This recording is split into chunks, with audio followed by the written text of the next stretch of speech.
Welcome to Parallax Podcast, guys. I'm very happy to put you two together for the first time.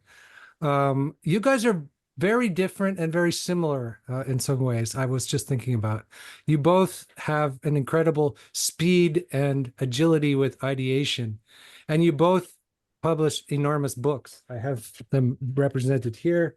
Process and Event, Belonging Again, massive books. So maybe we could start on just the the conversation between these two books, between your two ways of thinking, and where the crossovers are, where the parallels are. Should we start with Daniel? Well, wonderful. Well, it's good to be here, Andrew, Alexander, and certainly Belonging Again to one, and I appreciate you having it on yourself there. I was very interested on the question of belonging as a distinct category. And in part one, we talked about, just based on Philip Reith, who wrote a book called Triumph of the Therapeutic, to put it very generally, talks about the tensions between givens and releases.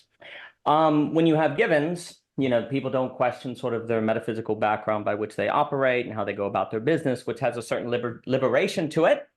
But then it also makes them susceptible to what Hannah Arendt called the banality of evil. You could talk with they're thoughtless, they just go about their activities and they're not ready for the encounter. Now, if you release people from their backgrounds, though, and their givens, then that frees them. They're not as susceptible to the banality of evil, but they can be existentially overwhelmed. The anxiety can set in, and they can retract from the other, or they can turn into a mob and things like that. So there's this tension of having to figure out how to deal with, once people are aware of givens, which is a great liberty, how do you have them not be overwhelmed by the psychological difficulty that comes with that? And I know that Bard in Digital Libido talks about a challenge of the digital priesthood being this question of moving from, I believe it's the intratribal to the intertribal communities. And I think that very much aligns with this problem here, because there is something that humans need to have: a tribe. They need to have an organization, but most tribes in history as sources of belonging has operated by a certain avoiding of the encounter, avoiding of the other. And I know Bard has also noted that it's not by chance that so many of these existentialists, like Levinas, et cetera, emphasize the other through globalization. Well, most of the time in history, we've dealt through otherness, either by avoiding them or reducing them to the commodity form, say in Marx. If we go back to the 18th century, it's very interesting as sociology as a discipline develops, as anxiety, as Durkheim and different people talk about emerges, you also have the commodity form that says, okay, well, the way we're going to deal by otherness is by having them fit into the capital machine, and then you don't have to think about it.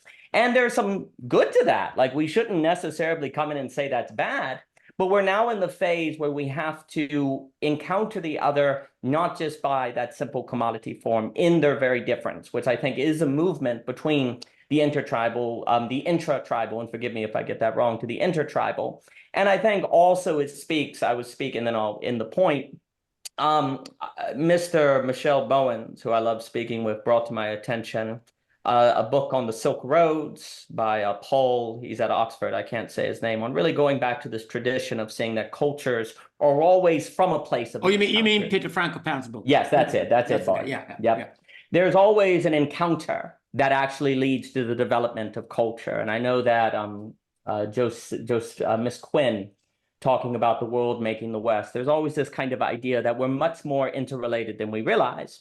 And we're basically at an age where to belong again, and the book would have to go on how this has economic ramifications. We look at Randall Collins, the question of where demand comes from in economics, et cetera, so forth. We have to figure out how to belong in the encounter.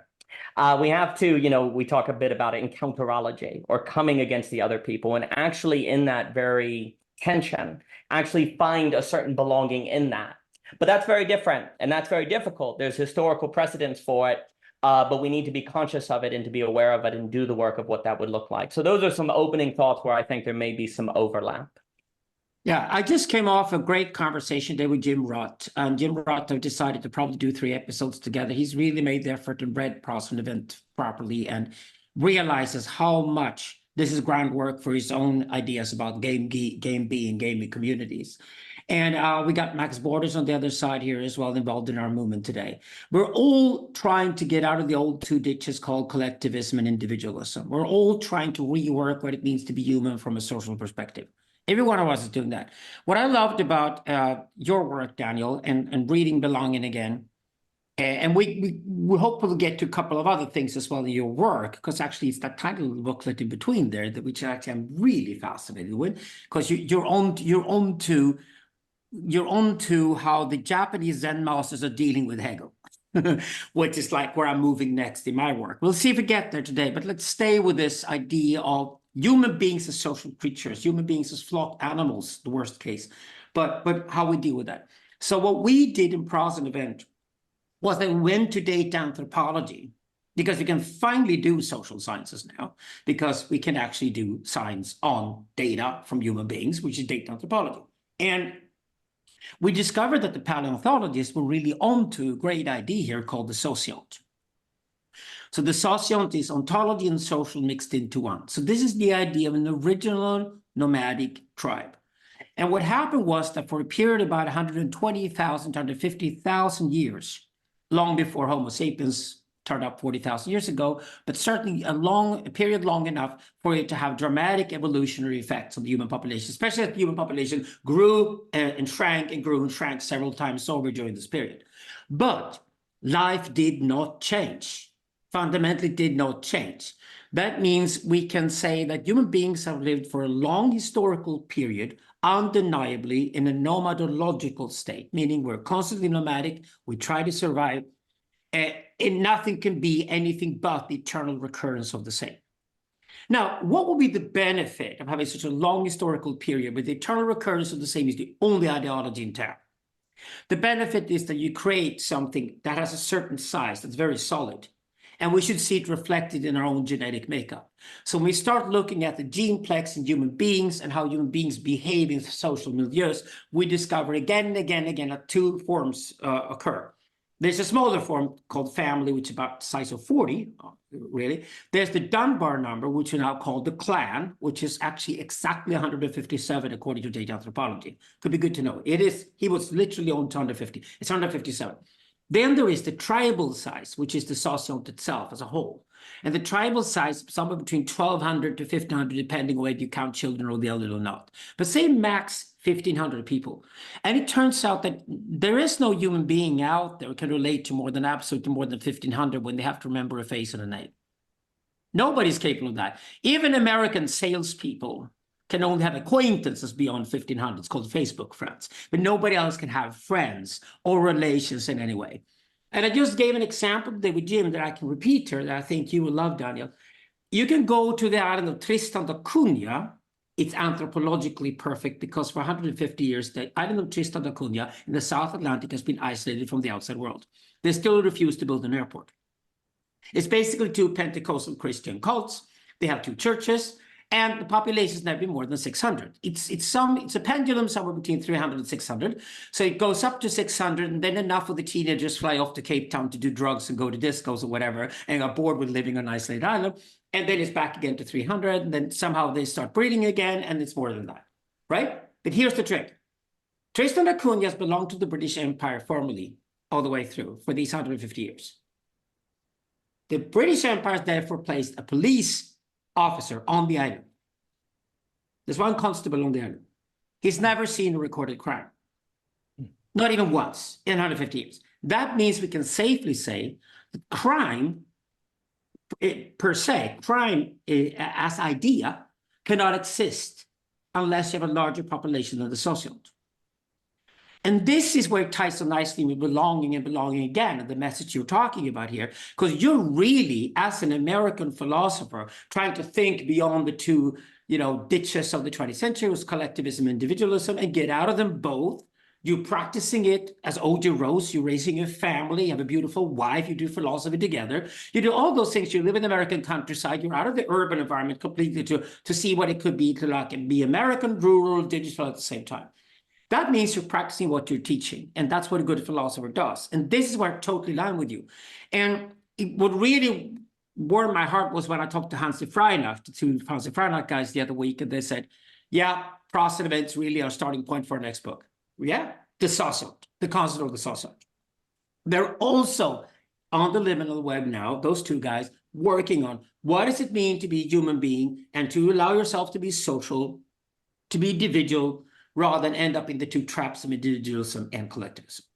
So the question for me that's coming up in all this is, there's a lot of talk about emergence, and then there's a lot of talk about engineering.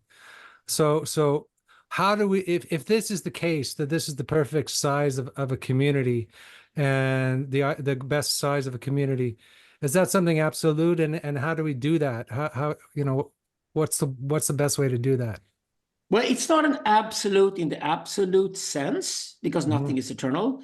But this is the thing, which is why we in our work separate between archetypology and paradigmatics. So archetypology changes very, very, very slowly, and that's how evolution operates. We are almost identical to our forefathers 10,000 years ago. We have the illusion that civilization has somehow changed us. Wrong. And what I think Daniel is great with doing is basically saying, this is the human condition. It's not different from 10,000 years ago. It's the environment that has been totally different, especially because the environment has become much more technological and technologically savvy. So technology is the change over the last 10,000 years, not humans.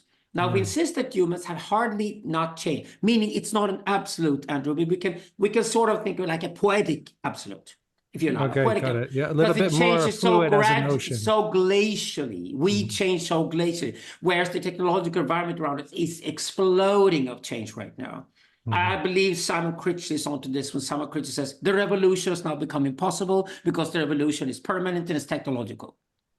So Daniel talks a lot about... The only human beings can do is to retract. So retraction must replace revolution as the radical product in our age. I agree. We're all doing this in various ways. You with Vajrayana Buddhism, for example, and we're all thinking of, certainly O.J. Ross, you all think of how do you retract from this? How do you move to the countryside? How do you get a pair perspective? How do you see the bigger picture? And what you then see clearly is that why are humans so cruel to themselves? Why are humans not trying to be more human? Yeah. And that's what we call archetypology. And then the only thing that changes and changes quickly is the paradigm. And that we call the paradigmatic expression. So you should find your own personal archetype and then figure out what kind of paradigmatic expression does that archetype have. But don't fight with yourself. Don't fight with your biology. Don't fight with your genetic makeup. That's just inhumane.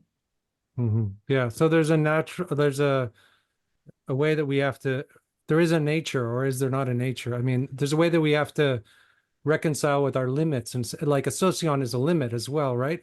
It's a limited amount of people. So there is a limit, and then it seems like there's a limit and there's a limitless, on some level. There's a sense that we could create infinitely, and there's also our limits.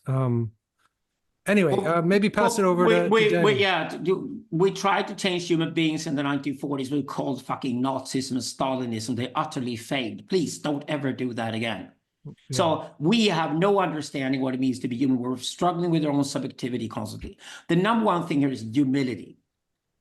Be humble, right? And I think what Daniel is onto and is practicing, and I'll leave it over to Daniel, is in what sense are you answering the question of what are you going to answer people when they said, I need a belonging somewhere?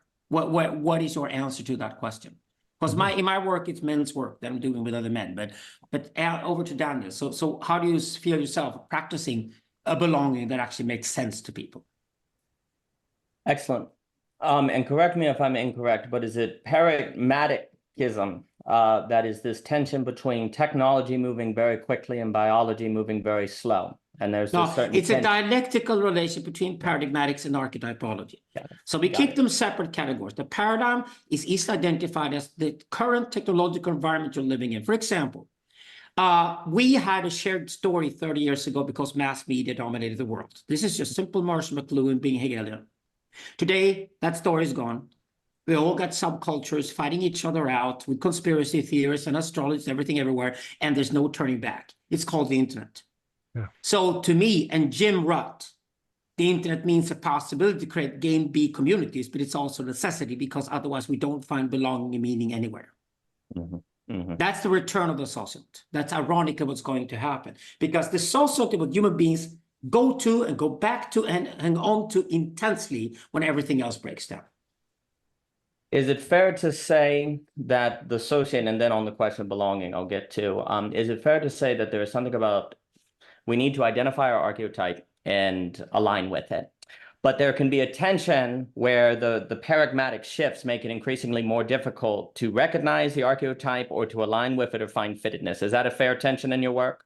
Exactly. So, for example, a young man comes to me in men's work and he asks for my guidance. And I said, I can assure you, brother, that we're going to find your archetype and I can tell you exactly what you would have done 5,000 years ago. Here's the problem. That's not the paradigm we live in. So I cannot guarantee that you have a role in a contemporary society. You might be an absolutely meaningless incel fucking creature in the society. That's your job to find out and then try to do something about it. This is what paradigm and archetype are. Archetype means that you are here because you're an evolutionary winner. It doesn't mean you're going to win in the future. Right now, with rapid technological change, you might be completely redundant. And if you're a man, if you're a woman and you feel redundant, you just get pregnant. If you're a man and you feel redundant, you have nowhere to go. And that's the tragedy of our times. And I'm just radically honest about it because that is what fosters these guys to go out and do their best and to find a role within the society where the archetype that they're born with is actually reflected. That's the crisis of belonging in a nutshell, right? Yeah, it ties in perfectly with the book. Yeah, I think so. Would it be fair with that point to say, because, I know in your work you talk a lot about the tension of intentionalism, where we're in an intentionalist economy, this moving of where there seems to be two tensions. And correct me if I'm incorrect. There's this notion where increasingly the structure of society is determined by what has the attention of the elites. That kind of finds a precedent in work like To Change the World by James Hunter and various sociologists, where the elites put their attention is actually what then through maybe a 30-year slow trickling out changes the society. It's probably been accelerated now. In Hunter's book, it's about 30 years. It's probably quicker now because of information flows. Yeah, let me just correct one detail though before you go on. Please. It's not an economy. This is the capitalist mindset, is that everything has to be an economy. It's not an economy. That's exactly. It's much closer to you and your work than that. Attentionalism is that which cannot be bought for money. That suddenly becomes the most valuable thing of all because we now have an elite who can ignore money. This is what Marx dreamed about when he said post-capitalism. It's just not what he thought it would be. It's not socialism at all, which is total failure. It's attentionalism. For me, the road goes from capitalism to attentionalism, and it's going to be ruthless, and from attentionalism on potentially to communism, which I hope will be voluntary. This is why I'm interested in Jim Rutt's Game B work. To me, that's American communism. That's what it should be today. And communes is the most brilliant name for a socialist. So I just wanted to correct that. It's not an economy. This is the thing, because you cannot trade attention. I cannot trade myself.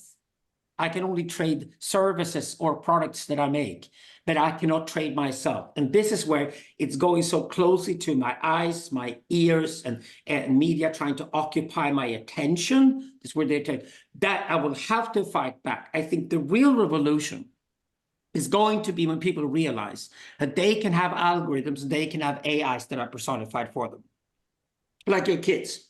Would you like to have an AI controlled by big tech or the government? Or would you like to have an AI that you, as a parent, have an insight into so your kids get the perfect guardian angel they deserve for the rest of their lives? You would definitely go for you being in control or whatever AI has access to your child. Right. When people realize that they have the right to speak that mind, that's the streets of Paris. Intentionalist age.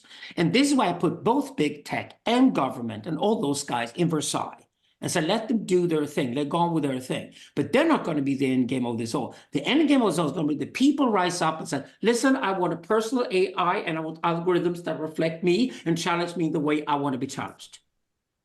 That, I think, is the way democracy was developed in the 19th century. It was eventually all other alternatives just fell on the side and couldn't really hold up against the fact that people said, we're going to elect a leader. The only wisdom we could have access to is the wisdom of the crowd. There's no other wisdom out there. And it's kind of the same thing I think is going to happen. People realize that the personal algorithm, the personal AI are what they want. And whoever sides with me on that is also siding with decentralization against centralization, is siding against the surveillance police state, is siding against this new lobby of big tech and government marrying together into this new system in America and Europe that I'm strongly opposed to.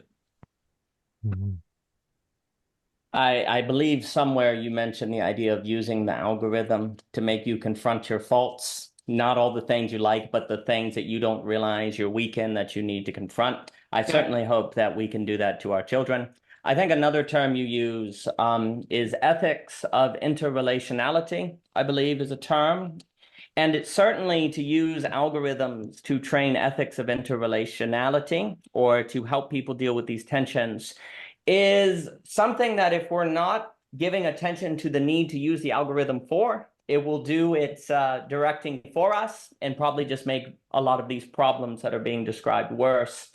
I think what you were saying on Marx is very good. I think for me, you know, there's the category of political economy that has been lost. I think also in the beginning of the Capital Chapter 1, he's asking the question of how does the commodity form even become intelligible? Like there's a pre-step that is required before you can even start talking about modes of exchange, abstract social use by which labor is defined from mere toil.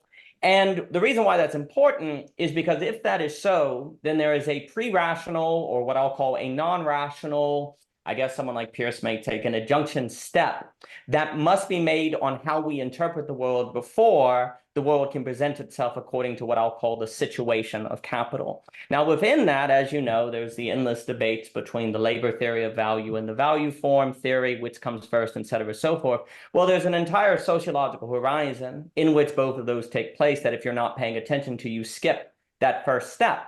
And what's very interesting is in an age of attention, which, as we know, McGilchrist talks about things like awareness, Simone Weil, Ivan Illich, and how today it seems incredibly important to actually use algorithm to train that step of awareness before you step into something that you don't even realize is yours and pulls you away. And, you know, to clarify the point a little more, you know, Marx asked the question, where does the idea come from of, say, he talks about Lenin all the time, like 5 bursars of Lenin being worth 1 chair. Where's that equal sign come from? There's no equal sign in reality, right? You have to believe in fungibility. Fungibility is an idea by which then exchange takes place. You know, Koratani talks a lot about modes of exchange, and Michelle Bowens does a lot on the structures of world history, where you have the gift exchange, you have the just kind of the family reciprocity exchange, then you have the commodity exchange, and Koratani kind of talks about the capital X exchange, which would come next and open up different possibilities.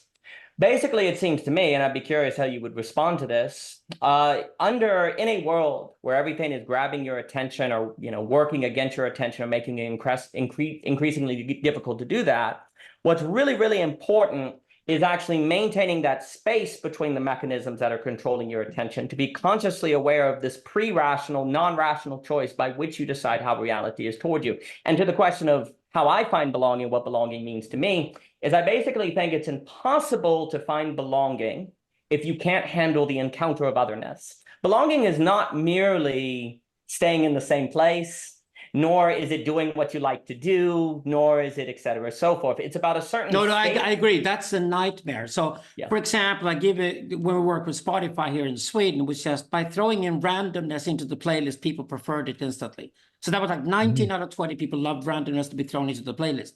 And now it's the standard. So we know that people love to learn shit. And we know that people love to expand.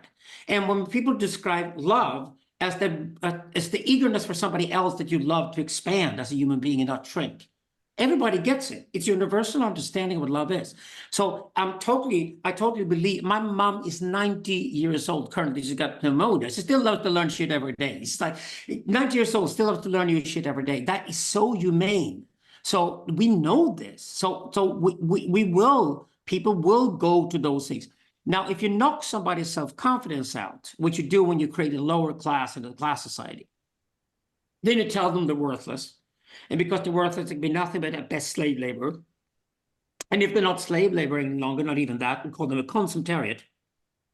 They're left to consume sedating, endless entertainment with no value at all. I mean, we even have an industry in America today called the time pass industry. It's not really hiding its agenda, is it? I mean, wait a second. Killing time used to be American English expression for serving in jail. Now we have an industry that teaches people we're going to pass your time for you because you have no inclination towards, no creativity towards killing your own time. That's how boring you are. And the time passing just is giving people these games, just saying kill time and kill time and kill time. I mean, if somebody would have told you this like 50 years ago and done like critical social studies on it, it would have looked like a nightmare. Over the last 15 years, that's exactly what we've seen. And do these people feel they belong to anything? No, they only belong to an addiction. They train to become addicted. Why? Precisely because addiction is what a human being will replace belonging with. Belonging is gone. It's the Can I throw something in the only mix thing that here? can fill the gap with is addiction. Yeah. Yeah. Oh, I was just talking with Tom this morning on our podcast and about this notion of, let's say, being a slave versus submitting yourself to learning or submitting yourself to something higher than yourself, and the difference between those two things. Like, there's a you know, maybe a religious notion of submission, which is positive, and there's one that is just slavery to the mechanism, right? So I think we have to submit ourselves to a larger sphere of value, or otherwise our belonging becomes solipsistic. Or does that make sense? Yeah, I don't think it is a belonging, because if I have no self-value at all, if I don't contribute to the Socium through my archetype, it's how I define value, right? If I don't have that self-value, then all that's left for me to do is to repeat the same thing over and over again. That's what addiction is. Why do you think you get fentanyl, opiates? Why do you think you get alcohol? Why do you think smartphone addiction? Why do you think we have all these problems? It's because the moment an individual finds that their life is meaningless, they will go into an addictive mode. They'll do anything to just kill the pain of not belonging. Yeah. This reciprocal narrowing of attention, this is something that Vervaeke describes it. Yeah, it's like you turn in on yourself and only find nothingness there, and it returns and returns and returns. And this is what addicts who are intelligent enough to report about their addictive state do report back. And what you need to do is just to break into that by finding any trace you can find out of them to belong to anything. Yeah. One of the concepts that I like that Daniel uses is this idea of intrinsic motivation and how to be connected to intrinsic motivation. And I think in the proper sociant, or in the proper community, we're intrinsically motivated. It's not like we're doing work is hard, but at the same time we have this incredible have this incredible drive to do it because we love it, or because it's who we really are. No, I think that's very important. And so a few things. On the idea of this kind of, at best, you could call it fake or simulation of belonging that is based on a certain narrowing in addiction. The key to that is it's actually very fragile. It operates by keeping out the other, and you have to narrow your world. And you could almost say that a grace of this odd global pluralistic time of encountering as other is precisely that the fact that those are a counterfeit of belonging is harder and harder to hide. In a way that makes it difficult, because you have to face this problem that you were talking about with the movement between the intra-tribal to the intertribal and the digital priesthood, this great challenge that we present ourselves with. But in that great challenge, there's actually a kind of grace in that those fake belongings no longer work so easily or well, or if they do, it's easier to spot and to see that there's a certain closing off that's occurring. I think also to this idea of learning for learning's sake, I think that is pointing at part of the secret to how we can deal with this, these new ethics of interrelation. Because if the other, there's this tension from the other being an enemy to someone you love and interact, that becomes this kind of key problem in globalism. How does the other not become a threat? Well, if the other becomes a source of learning that you can't give yourself without them, then the other is suddenly exciting.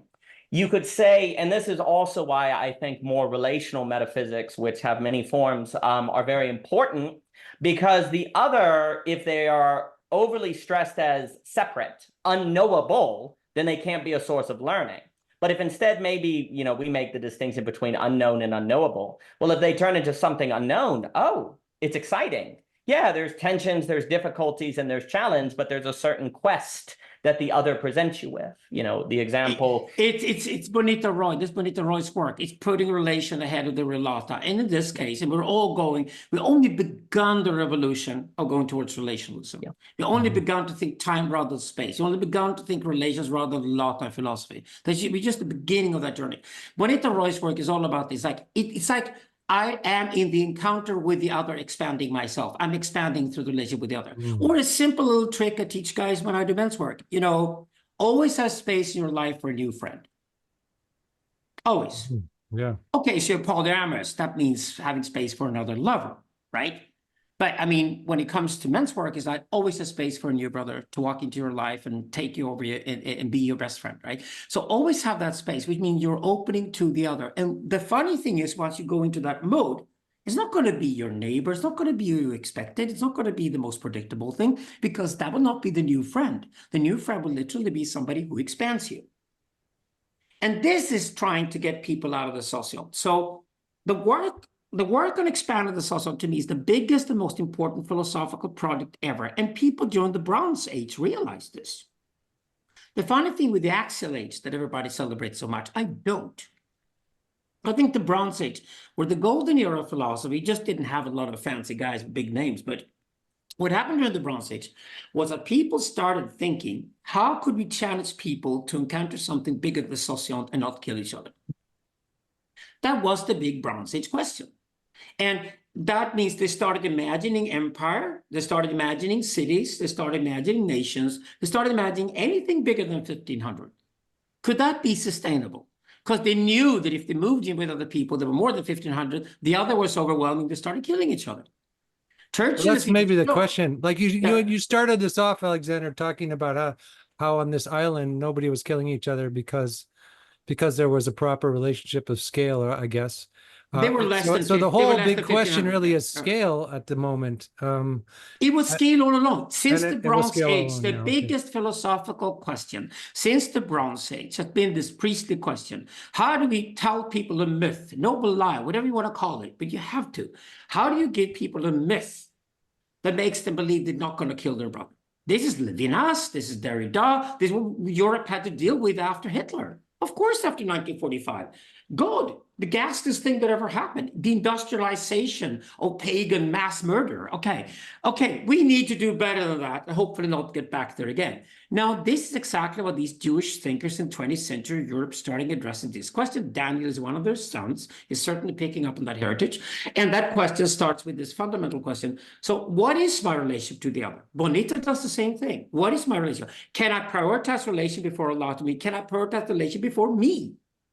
I am nothing but a byproduct of the relation. Then the relation is more important than I am. The relation function more important than I am. Also more important than the other person. The relation is fundamental between me and the other. That is the bridge according to which the membrane can expand so we can have a larger Socium. Sorry to jump in again, but that's great because I think having something other than me really is where the religious aspect comes in. And that's what's sort of missing from the narcissistic American kind of, cultural hegemony at the moment. It's about me. This is why I said collectivism and individualism are dead. And digital, thankfully, doesn't have to take side with any of the two. Digital is still an open field. What digital then does instantly is create tons of chaos. The chaos is responded to with subcultures. We're all three representing different subcultures we live in. Both you and me, Andrew, have monasterial practice in our life. OG does the other thing people dream about today. He creates a household community, very religious, moves to the countryside, gets a beautiful wife, raises kids, and starts practicing his philosophy from day one. Now, the household community is being created. Jim brought the Game B communities, monasteries that we create today are all retractions. They're all retractions. They're stepping aside from the sort of urban digital mash. To step aside to see a bigger picture. And what we discover then is that, okay, human beings will go to the Socium if they have nowhere else to go. They will try to recreate the Socium as much as they can. Even if the Socium is a fucking conspiracy theory hate group. it still creates the smallest, most minuscule sense of belonging that people are dying to have. Even alcoholics at least go outside and find other alcoholics, and then they manipulate each other to get the fucking drink, but they at least have company to drink with. Human beings will go towards the socium as form if they are nothing else. So digital will then recreate sociums. It's called subcultures. We see them everywhere online today. They can also cross borders. They can have different languages and things thanks to AI. We don't have to live in the same place even. People who are autistic can find friends who are autistic online today, etc. So subcultures all over the place. Now the big question is, but how the fuck do these subcultures start communicating with each other without killing each other? How's that supposed to happen? That's a big question. It's not like Washington, D.C. is answering the question, is it? It's not like Putin in Moscow is going to be able to answer it. We know what Xi Jinping is doing in China. He's creating a massive surveillance police state to control the subculture of China today. That's not going to work. And actually, it's going to be worse than anywhere else, probably. So tyranny is not the response to this. We haven't solved, we're back at the Bronze Age. We haven't solved the issue. How do we imagine and create something bigger than the social that works? Because we have to. We have to have go-betweens between the socions to create larger systems than the socium. Otherwise, we're doomed. Great. Daniel, more words from you. I agree.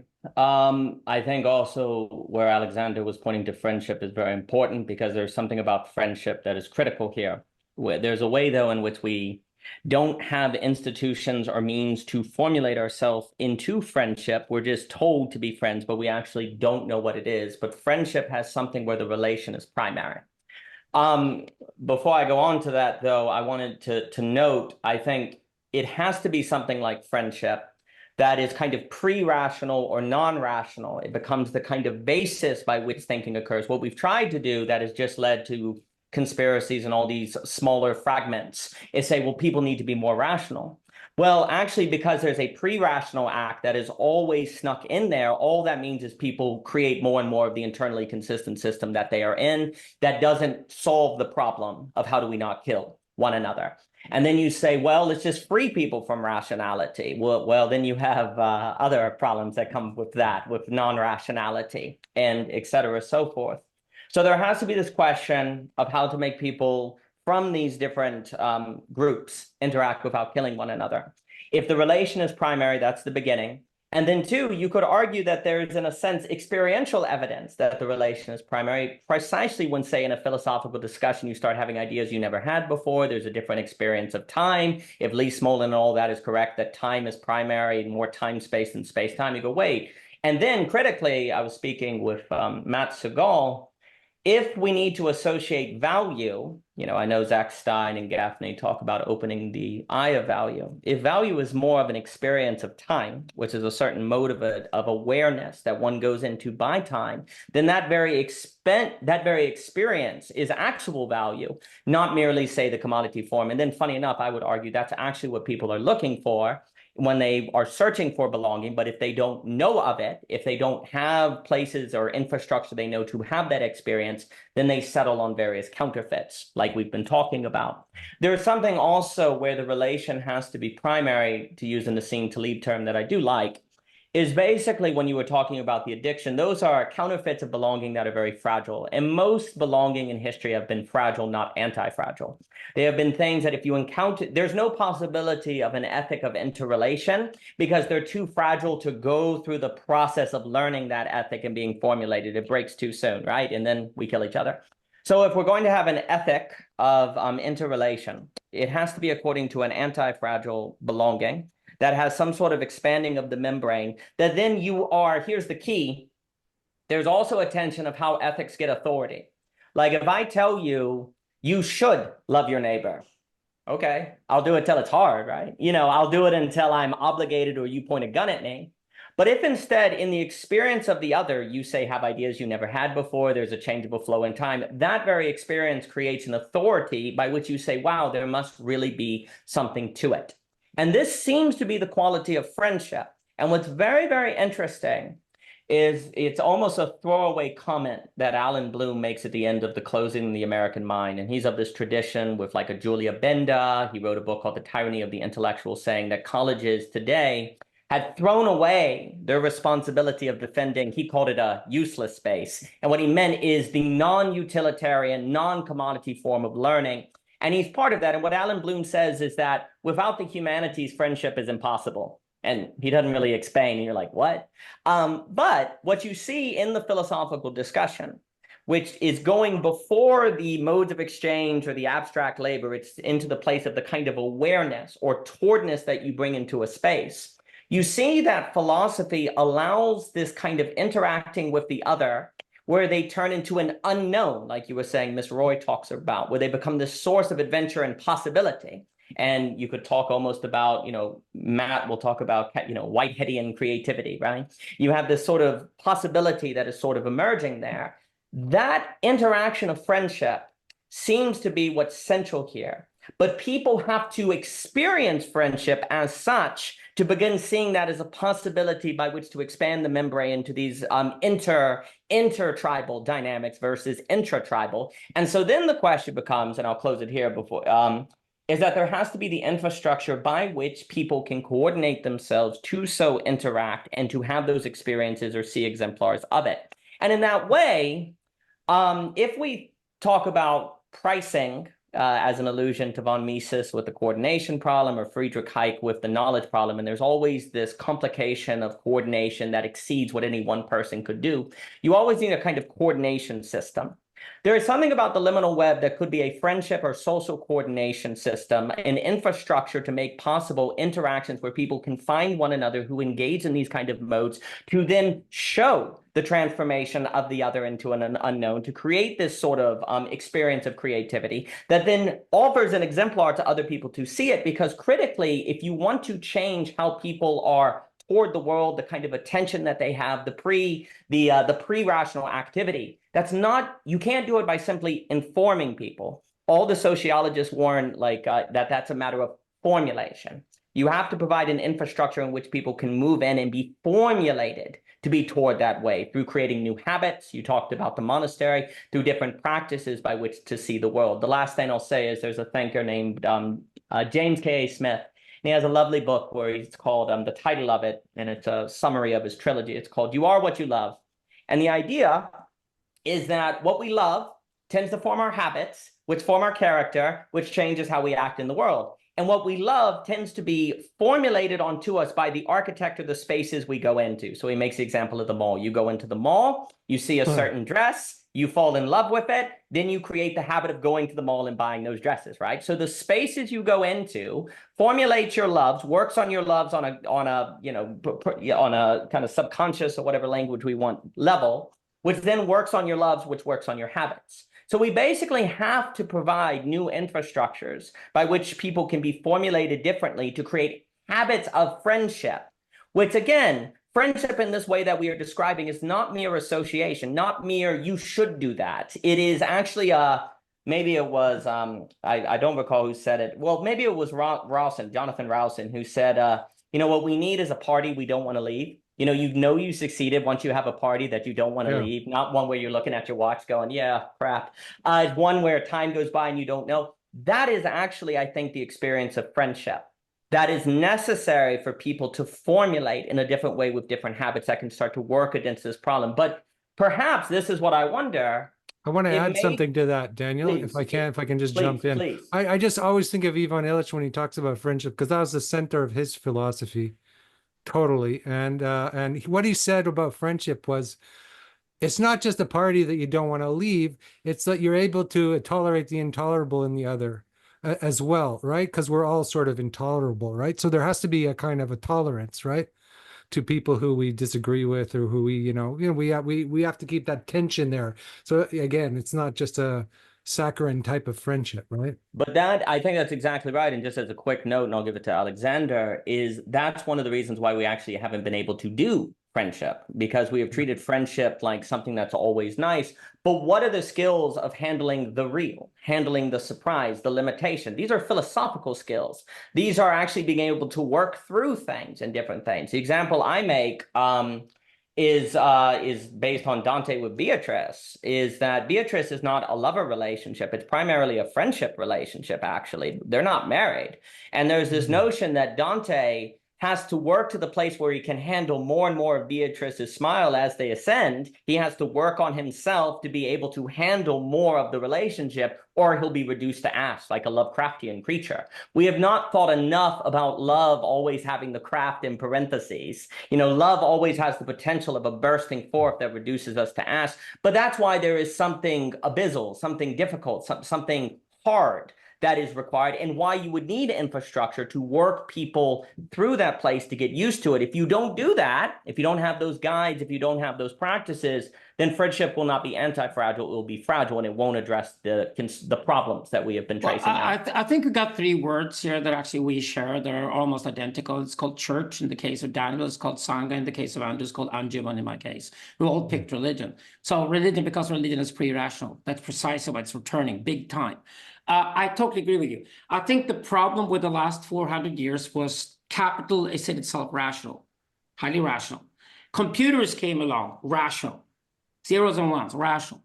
And human beings were stupid enough to try to copy these things because they look powerful. So human beings have copied capitals and computers, when in reality, the thing we should do as human beings, that we created technology that does the job for us, is to be exact opposite of that. So for me, that is what I call pathical intelligence. There's no pathical intelligence whatsoever in any computer ever. Pathical intelligence is the emotional intelligence of human beings. Actually, I feel my way through the world. Actually, every memory I have, it's not a correct memory. A memory is always a memory of a memory of a memory of a memory that was a feeling, right? So that's who I am. I am those memories. If I lose those memories, I lose myself. That's what a self is. Now, if that is the case, that means that love is the right word here. Intentionalism is more or less the story about how love comes back into the picture. If I don't love you, I don't want anything to do with you. Or as I say, the best Marxists are sex workers, because a sex worker can easily say, sex is for sale, love cannot be sold. The difference between sex and love is precisely that difference. So sex can be a service, it's a technique, it's something performed, love is not. So we are now gradually going towards the point where all of us are saying, do I have enough of the material wealth so I can do okay? If I have enough of the material wealth, but if I don't have enough to live in New York City, I can go and live in the Midwest. I don't have to live in New York City to have a good quality of life. And I can get a partner with me who says, I'm also willing to work on a relationship. I'm not going to go from one guy to the next guy and be some pathetic fucking Sex of the City person because I live in New York. I'm tired of it. I don't want to do that. My parents did. I don't like it. And that dialectical reaction is the beginning of what I call the religious survival. And we've all three chosen three different paths that are almost identical in this case, because they all present this possibility of retraction and a community which is not built on rationality. Mm-hmm. Rationality is what we have everywhere anyway. And rationality itself forces us onto complete and utter isolation. Rationality itself makes human beings. Rationality will always go, well, why don't we take human beings down to the smallest possible form, the atomic size of human being, which is an individual, totally isolated from everybody else. And the only way you can rationally have a relationship with human beings is to be a sociopath. Yeah. Well, isn't that kind of what was wrong with Lenin and Marx and the Marxists? Sociopath is the rational human being. Now, we don't want to be the sociopath. We don't want to be that 1% of people who are sociopath. 99% of us say, no, not that.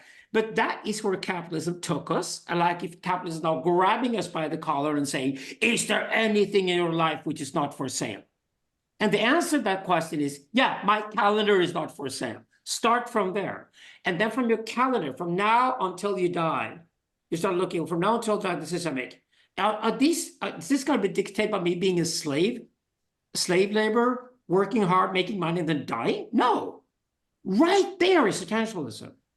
Mm-hmm. And in our case, that means join a fucking community, which was pre-rational all along, because those communities will survive better than anything else right now. Those subcultures you go to, and join one, a Sangha, church, or an Anjuman in my case. And anybody who listens to this conversation, please do. Get involved in a community like that, which is, like Daniel correctly says, pre-rational. It goes straight to your emotional intelligence. It appeals to your emotional intelligence. This is the right thing to do. This is the right place for me to go. And the second you walk in through the door, you're being challenged to become an adult. That's a good sign. An adult limits themselves, cuts down things, constrains themselves into be really better at what they really are and to learn things in life. The typical example of contemporary hyper-narcissism is somebody who's 30 years old and still think, oh, the world is open to me, I can be anything I like. When you're 30, you're supposed to stop saying that when you're 12. Mm-hmm. That's where we're at. Well, just before I pass it to 30-year-olds. Daniel, I just wanted to say, like, as you were talking, I mean, you did mention, like, use the word commune and communism and that kind of thing. I think the negative aspect of, like, Lenin's philosophy was to try to, do this thing in a very rational, programmatic kind of way. Like, there might have been good intentions and all that, but that always leads to murder, right? If you're just focusing on the 5-year plan. I would just add that Slavoj Žižek is trying precisely that, but his despicable little new book, Christian Atheism, won't work. He's, again, trying to go back to communism as Christianity without God. It won't make any sense. Been tried. Slavoj has no idea. So I think we are firmly committed to our communities in a way that Slavoj cannot imagine.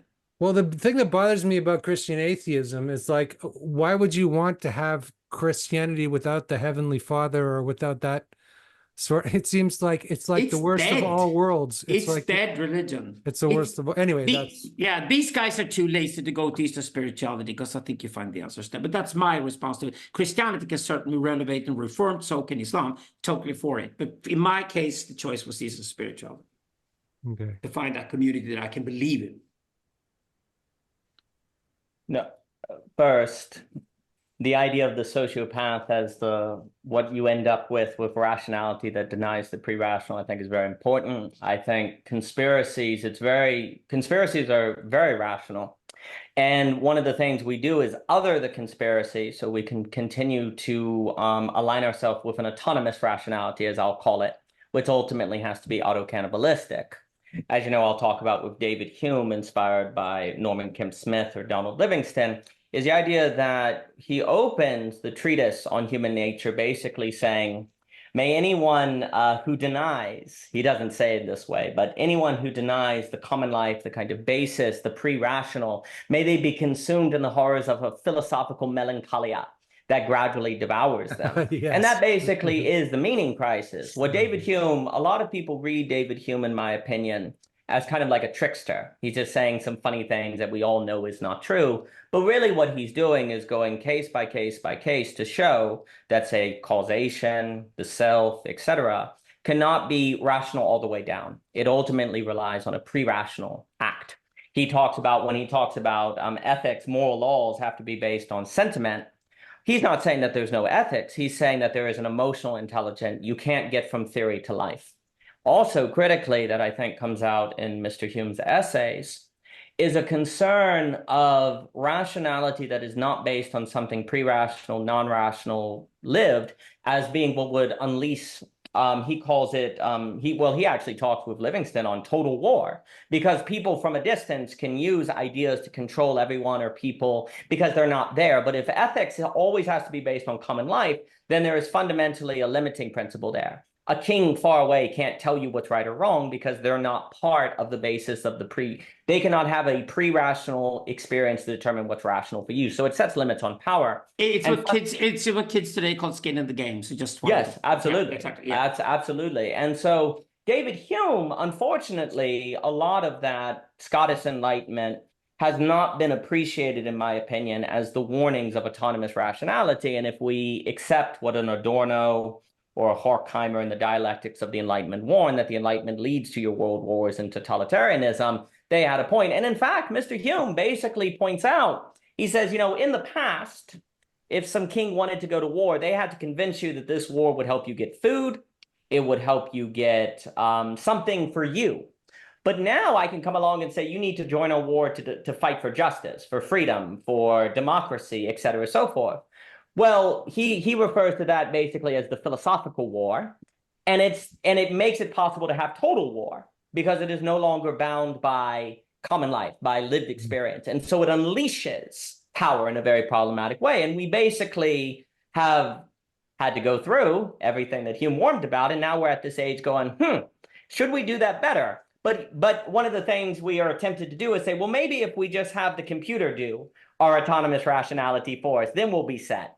And David Hume would be quite concerned about that, because then you would actually be you would still be making the mistake of believing the most optimal thing to do is autonomous rationality, which then would eat you. And I think the very problem is the fact that human beings make a pre-rational decision for their rationality. We unfortunately can choose then to identify with computers, can choose to construct ourselves according to that, and face all the problems with it. But that right there, in a, dare I say, a Hegelian kind of this mixture of the phenomenological move, awareness must be coming to be aware that you actually make that choice of the pre-rational, and that is what then leads to the construction of your rational. Now, that's a very abyssal realization, though, because that means you're kind of free.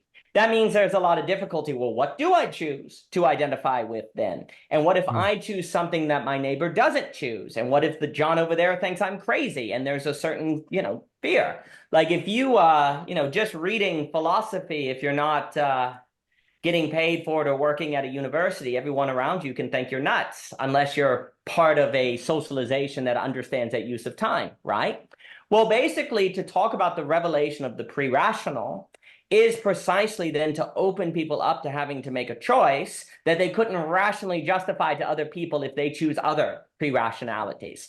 But here's the issue. We're in the age now, after the loss of Gibbons, where you can't avoid that choice. And that choice will either be made for you by the people on TV or the computers. And so that fragmentation that we perhaps have been afraid to have occur has happened anyway, which in a way has a grace with it, because in that occurring, you're then forced to ask what went wrong.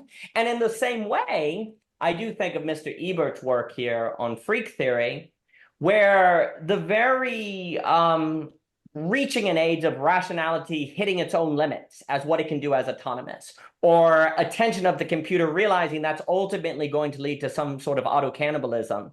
Just a point there. That's what we mean with the completion of capitalism from Marxist perspective. Capitalism cannot do anything anymore. It's just reached its ultimate limit. That's exactly what we mean. Yeah. And so then attentionalism is then whatever happens with capitalism has saturated and cannot.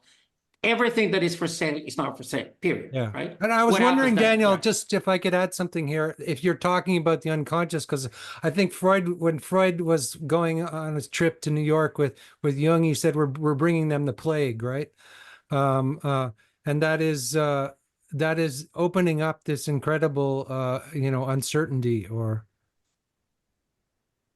Oh, yeah. Well, Philip Reeve, when he talks about the friendship debate, hatred, friend enemy, however we want to put it, between Jung and Freud, where he says kind of the difference between psychoanalysis and Jung is psychoanalysis. Freud didn't want to offer a cure. He wanted to trace out a situation and then leave people with their freedom for what they want to do. Whereas in Jung, there was more of an offering. Now, again, I'm not going to claim I'm saying this exactly correctly, so forgive me if I'm not. But in Jung, there was more of a notion of offering people ways by which to make decisions, pre-rational decisions with that freedom.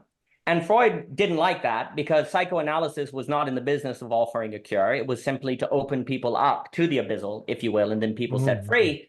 But then Philip Reeve, who's critical of Jung, because Philip Reeve believes in Jung, everyone can get their own private religion. You have archetypes, but not in this belonging against sense, which it can just lead to atomization. So it's very important how you approach the archetype. Not all are the same. You can have archetypes that reify an isolated individual. You can have archetypes that could contribute to an ethic of interrelationality. It depends, right? So Philip Reeve does not, but Philip Reeve does, to Jung's defense, say, Jung looked at Freud and said, but Freud, what are people going to do with their freedom?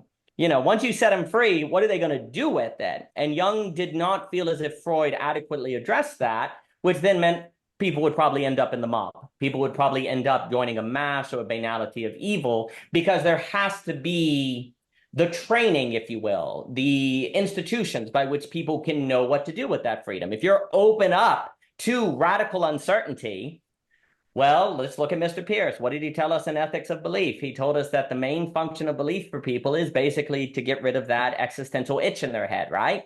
Well, if you throw people an existential itch where they don't know what to believe, and then you say, hey, have fun, the first thing they're going to do with their freedom is look for new beliefs to bring them back to that existential stability, and that'll probably be the salesman. That'll be the bad guru, to use a phrase from Alex Ebert, or the strongman, right? So Freud opened something up that I basically think is, in fact, you know, Bard was mentioning the Bronze Age. You know, I'll talk about this age of the birth of the concept of sociology. You know, sociology is a field that doesn't really exist. I think Comte, maybe 1780, is the first one that uses this term. It's not really something that exists until after accelerating industrialization, which would, of course, go with the paradigmatic notion of technological acceleration. Humans biologically shift slower, and there's this disconnect in which then this whole field of the study of society emerges. I'm of the opinion that the proper understanding of sociology was actually covered and became just an investigation of power, when really sociology originally was a study of good and bad power. Humans need, you know, when we talk about the big other, and Mikey was talking about this at Theory Underground, people have to be socialized to some degree. They have to be domesticated, otherwise they go crazy, right? They have to go through that. But that means there's also the risk of people overfitting the power and oppressing people, right? But then who decides the correct amount of socialization that will limit individuals enough to make sociology possible, but not so much where they're manipulated and controlled, right? Well, there's this screaming problem that is emerging in the 18th century that is with industrialization, the beginnings of global, you know, mass global trade, which of course throughout all of history, you know, for much of history, merchants and tradesmen have been interacting, but it wasn't the average person's encounter was defined by this pluralism. Well, this erupts, but then what ended up happening is basically the commodity form of capital raced in and made the way we deal with otherness basically global capitalism, leading us all the way up to Fukuyama in the 1990s, et cetera, so forth. Now, that's a very accelerated big history. But basically what Freud opened up is that same problem of uncertainty, which is the encounterology of otherness that we have not dealt with, that the capital form got us through for a bit. Then it's reached into its pathologies of now, and now this same problem is reemerging that we have to deal with. But you have to address the problem of human freedom in a manner that does not remove freedom, right? Well, that's sounding like something like friendship. That's something like relations are primary. That's a new ethics that is able to maintain that freedom, but not in a manner that then leaves people susceptible to, in their anxiety, falling to another totalitarian or something like that. So Freud is absolutely part of this issue, but the uncertainty that he's opening up, I think, is also what was opening up with sociology, which is also when you have new you know, things like anxiety as terms distinct from fear. You have boredom as a category with Patricia Sachs that kind of emerges then. This is very interesting because he goes through literature and shows that boredom as an emotion is rather modern. You'd say, well, that can't be. Didn't they have boredom long ago? Well, he shows how it has a much more existential character than in the past. And then there are distinctions between leisure. There are all these new emotional experiences that are starting to come up with there. And we're now having to address them. So it's kind of cut the short a bit, but this like psychology eventually became how you control the individual, and sociology became how you control the collective. That's where they ended up, because they were financed, they were part of the academic system. The academic system was government regulated, etc., both in Europe and America. Where else would they have ended up? What was refreshing with psychoanalysis was simply that Freud could challenge all that by not recognizing any such authority. I'm a psychoanalyst myself. I cannot have any authority from any government. That's why my code of science is complete, total, when anybody talks to me compared to psychologists. That's why psychoanalysis came along. Now, the problem, of course, is that the boxes that Freud and Jung opened, brilliantly though, is that Jung ended up being plundered by consumerism. So essentially, if you're going to create a fucking product or a service and put it in the market, use Jung to try to sneak into people's minds to do it.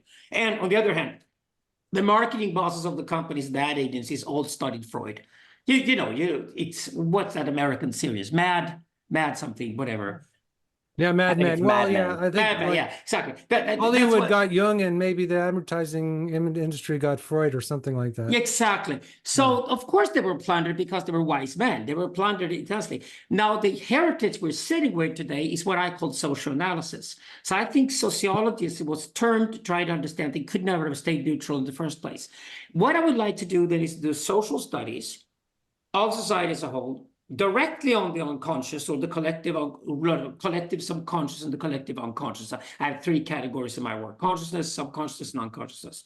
Unconsciousness is virtual, future, subconscious, right here, now, present. Consciousness only deals with how we recycle the past, right? So if you have those three there and look at them, you say, okay, this is what we now need to do. We need to take Freud and Jung seriously. And in that case, I would suggest we call Freud the father of psychoanalysis, we call Jung the father of anthropology. And they would say the 20th century had two great achievements in the world of philosophy. Those were psychoanalysis and anthropology. And I feel really obliged to follow with these guys and put through what they didn't accomplish and didn't finish and see where we can take it. The last three books I wrote with John, they're drenched in Freud and Jung. And I love the dialectic relationship between. I think exactly where it's at. And I call myself a social analyst when I do my social philosophy. I'm not a sociologist. But of course, I read sociology, I read fucking everything do. Any studies they do on boredom as a modern phenomenon, I find it interesting. But social analysis is so much deeper for the simple reason that we look straight into the collective unconscious. And we're looking at phenomena like lynch mobs, etc. I would count Girard as a social analyst. We look at those phenomena. If anything, if you train a computer to do rationality for us, the first thing the computer will be is to become a lynch mob.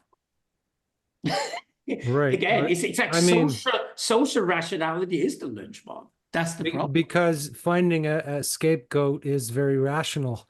Yeah. If you follow Girard's logic, it's actually purifies the society and causes peace And you all get that. the temporary deadlock, And which the is the temporary, platform yeah. on which the next explosion happens again. Yeah, Yeah. Dialectical processes would actually say dialectics in itself, without any other values attached to it, would say that lynch mob is perfectly logical. It's rational. It's just socially Mm. rational. So I'm totally with Daniel on the fact that the pre-rational word's interesting. And one thing I'm dying to talk to Daniel about, I don't know if we're leaving the topic for belonging again, because you're constantly onto this. When I've done a lot of Japanese Zen philosophy this last year, definitely where my next book is going, and especially contrary to popular belief, the Japanese Zen philosophers are not really obsessed with Heidegger. They're obsessed with Hegel. Nishida, Nishitani, Tanabe, they're obsessed with Hegel. It's Hegel they're dealing with. Now, what they don't find in Hegel that I find interesting, and probably Andrew's work here it has a role as well, is this idea of a pure experience, which is pre-rational. It's pre-self.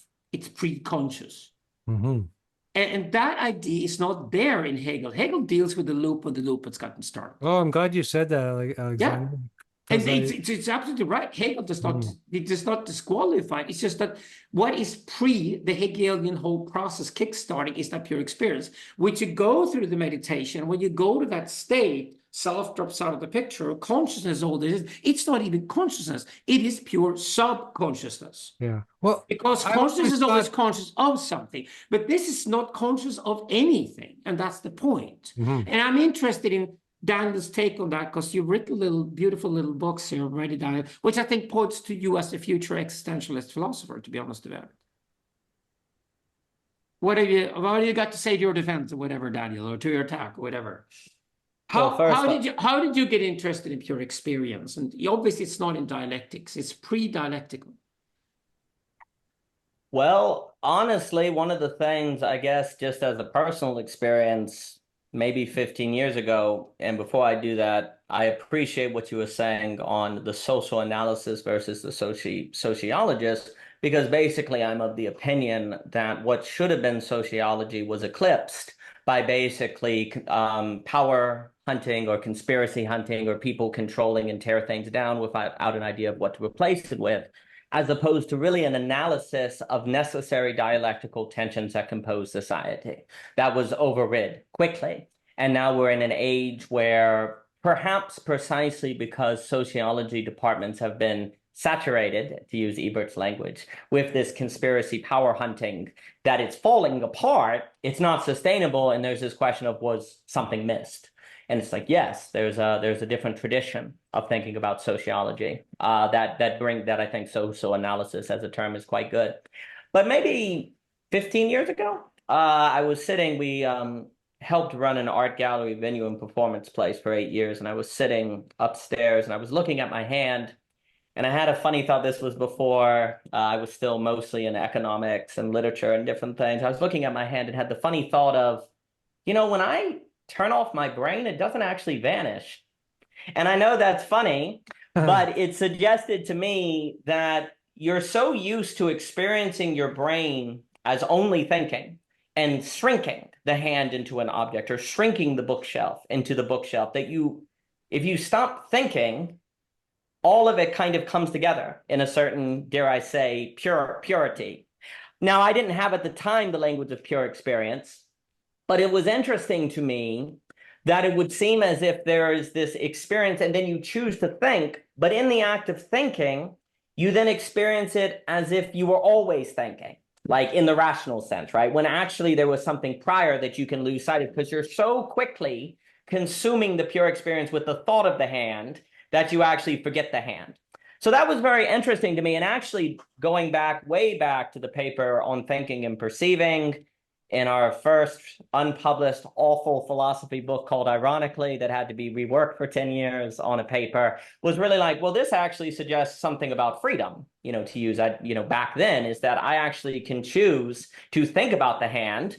I can't choose if I necessarily experience the hand or the pre-existing framing, but I can choose to be aware. And this actually, again, is kind of the awareness and all of these different things way back then. So this became, for me, a really important step of what I call, just with the language, between thinking and perceiving, where, perceiving is not the same as thinking. And in fact, this also suggested that you couldn't reduce the external world to thought. There had to actually be a world there because when you stop thinking, it's still there. Now it's conditioned by your brain and so on and so forth, but you can't say that it is reducible to your brain. So this, dare I say, dialectic between thinking and perceiving was very important. But what was interesting to me is how you can't think about perception without making it what it isn't. The moment you think about a perception, it's now a thought as if it was always a thought. So for me, this suggested that human intelligibility... This is precisely why I call it subconscious rather than conscious. Because conscious is when you start thinking about it. And then it falls apart. In fact, the Gurdjieffian work was, he said that he wrote his entire book for the subconscious mind, not for the conscious mind. He wrote the entire book, which was intended really not to be a description of our reality, right? Or using our language. He wanted to subvert all that to give people that kind of a direct experience, which, there's a lot of words for that in the mystical literature, right? Pure consciousness or and emptiness or shunyata or dharmakaya, which is this non-self-referenceless state. Like, you're looking at your hand, but there's not even a you looking at your hand. That there's not even a self looking at your hand. It's just hand, and it's not even that because that's still a name for what it is. So you just keep deconstructing the experience back until there's no thing, like nothingness. That's what Nishitana's book is, right? It's about no thingness. There's no things, right? And that is, So when you talk about the mystical enlightenment state, there's always a period of total apophatic no thingness. There's no things at all. And apparently that, I've heard this described by yogis as it's such an existential relief that you could just sit there and die because you don't have this.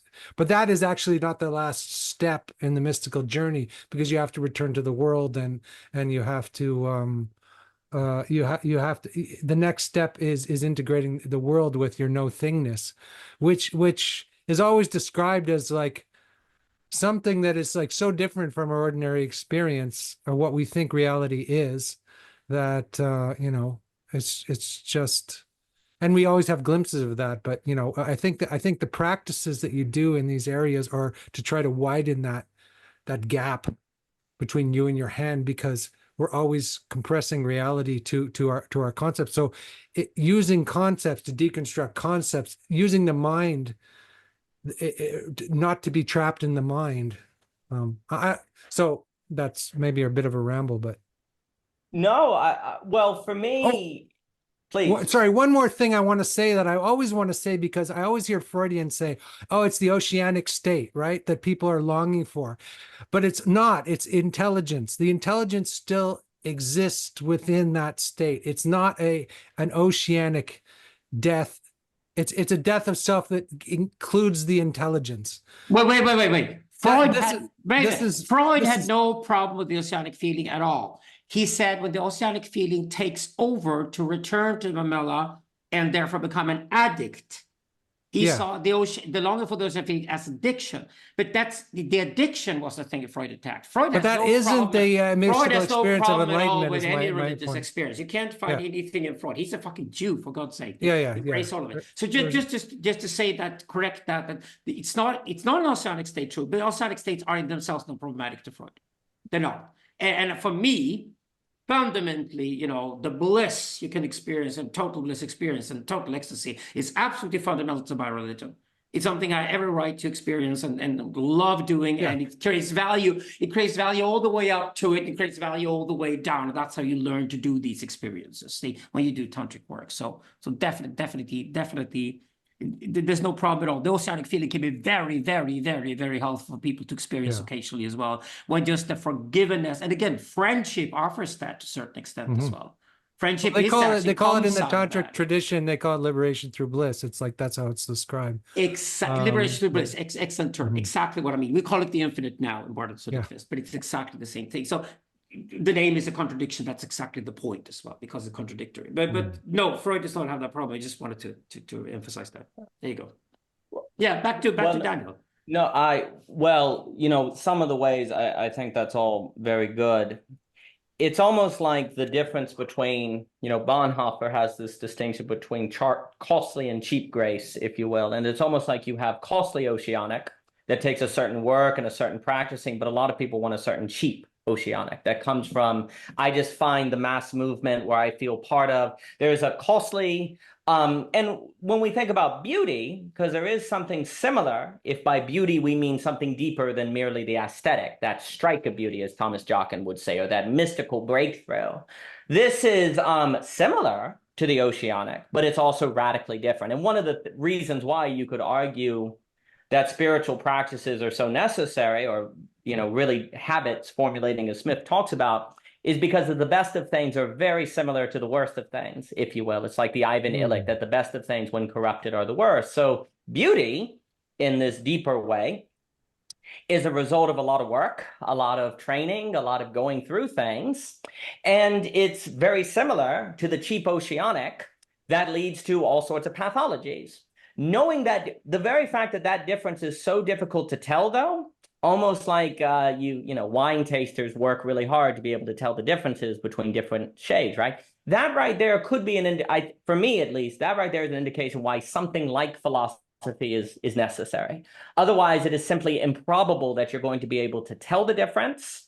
And even if you experience the difference, to remember the difference and then continue to formulate yourself according to that difference. And if indeed a lot of the problems of avoiding us killing, you know, these avoiding us all killing ourselves, like we were saying at the beginning with this problem of belonging, I do think that address requires this skill of identifying those differences, which is something that we have to get better at doing, or we will mistake the cheap with the costly. And that's a big problem. For me too. We have the name though for cheap oceanic in our culture. It's called fentanyl.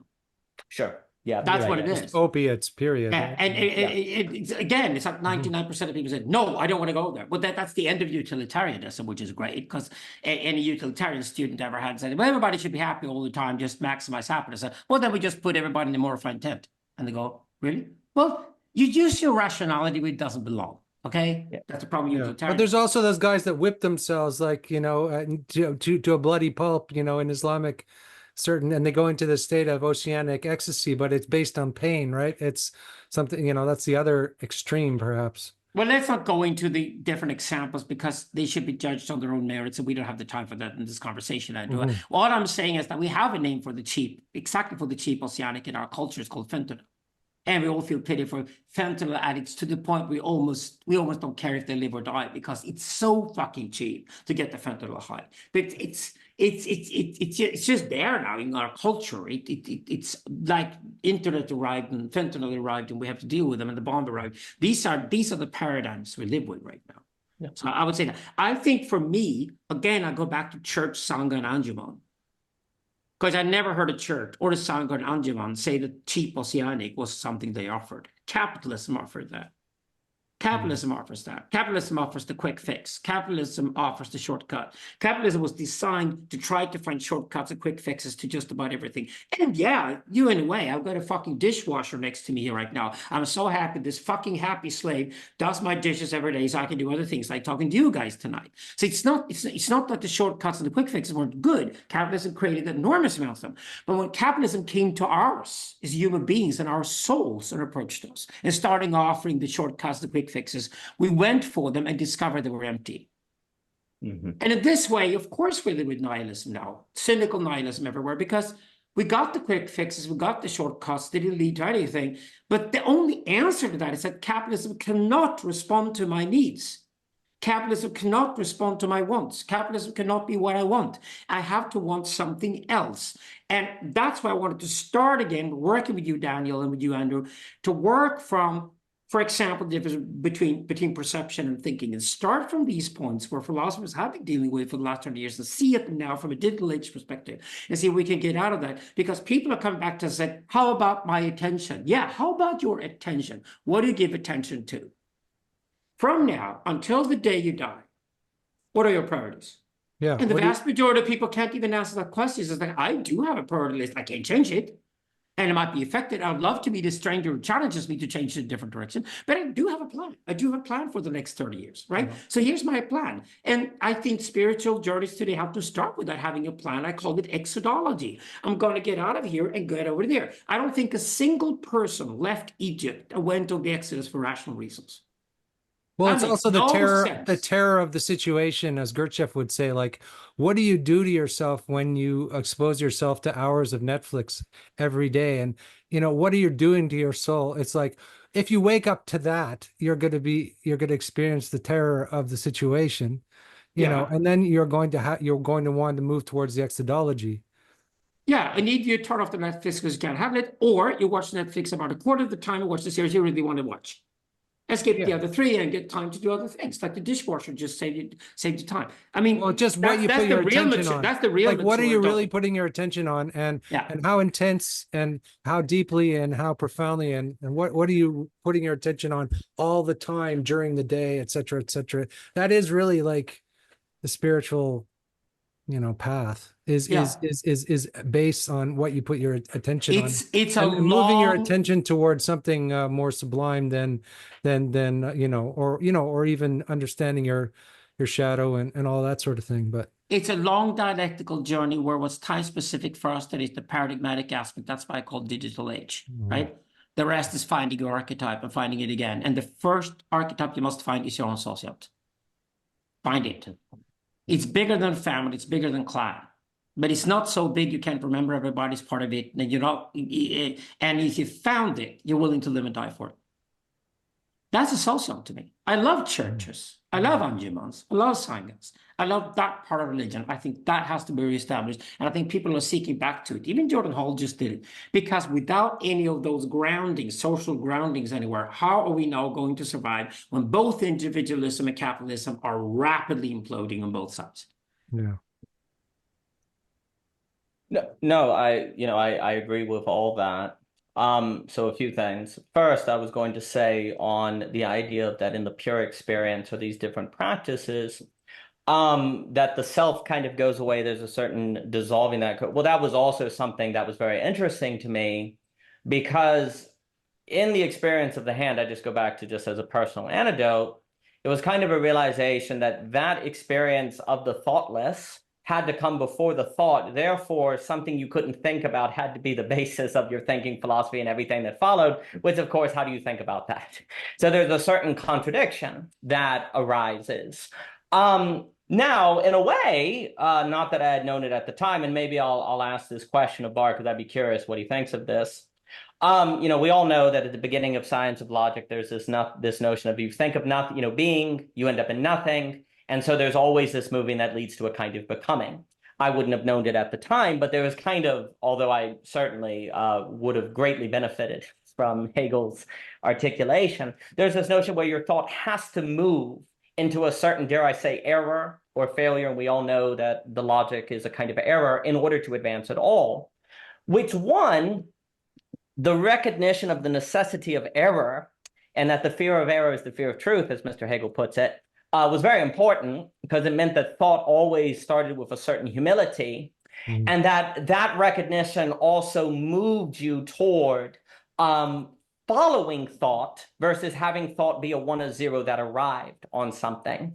Now, Alexander, I have a question. I agree that in Hegel, it doesn't so much start with the pure experience, because obviously Nishanti is putting it a little back. Do we think that Hegel, when he gets to the absolute idea, is arriving at something at least analogous to pure experience, where he finds that thought has to get there even if he doesn't start there? Do we think that that's a possibility? I think Nishanti gives us a good reason to see it as the beginning, where the subject-object divide comes after the pure experience. Do we think that Hegel gets at anything, even, Ebert will stress the encountering of limit, and the limit becomes the limitation. Do we think that Hegel arrives at it anywhere in his thinking, in your opinion, Alexander? No, I don't think he does. I don't think he's that interested in it either. And that's exactly why Freud and Lacan picked up from Hegel so easily. This was Kierkegaard's critique of Hegel, and it wasn't meant that he was opposed to Hegel, because nobody really is, not even Deleuze was opposed to Hegel.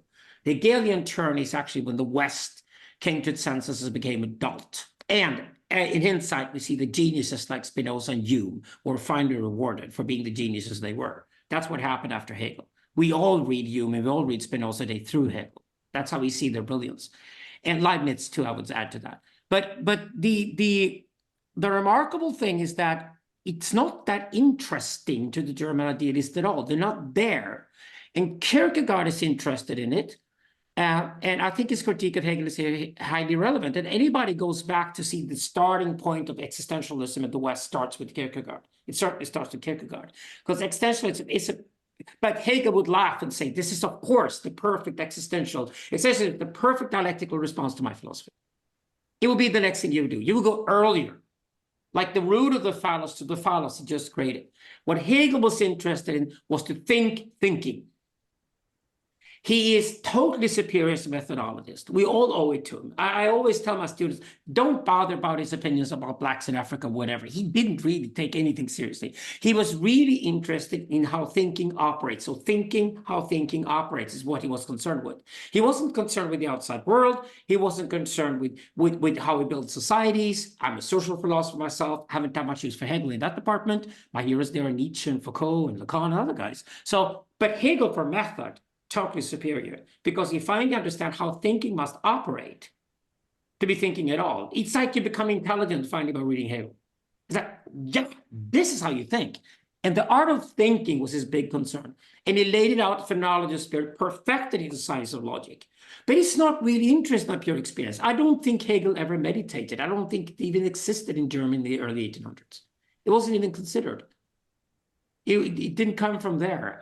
It certainly was Eastern.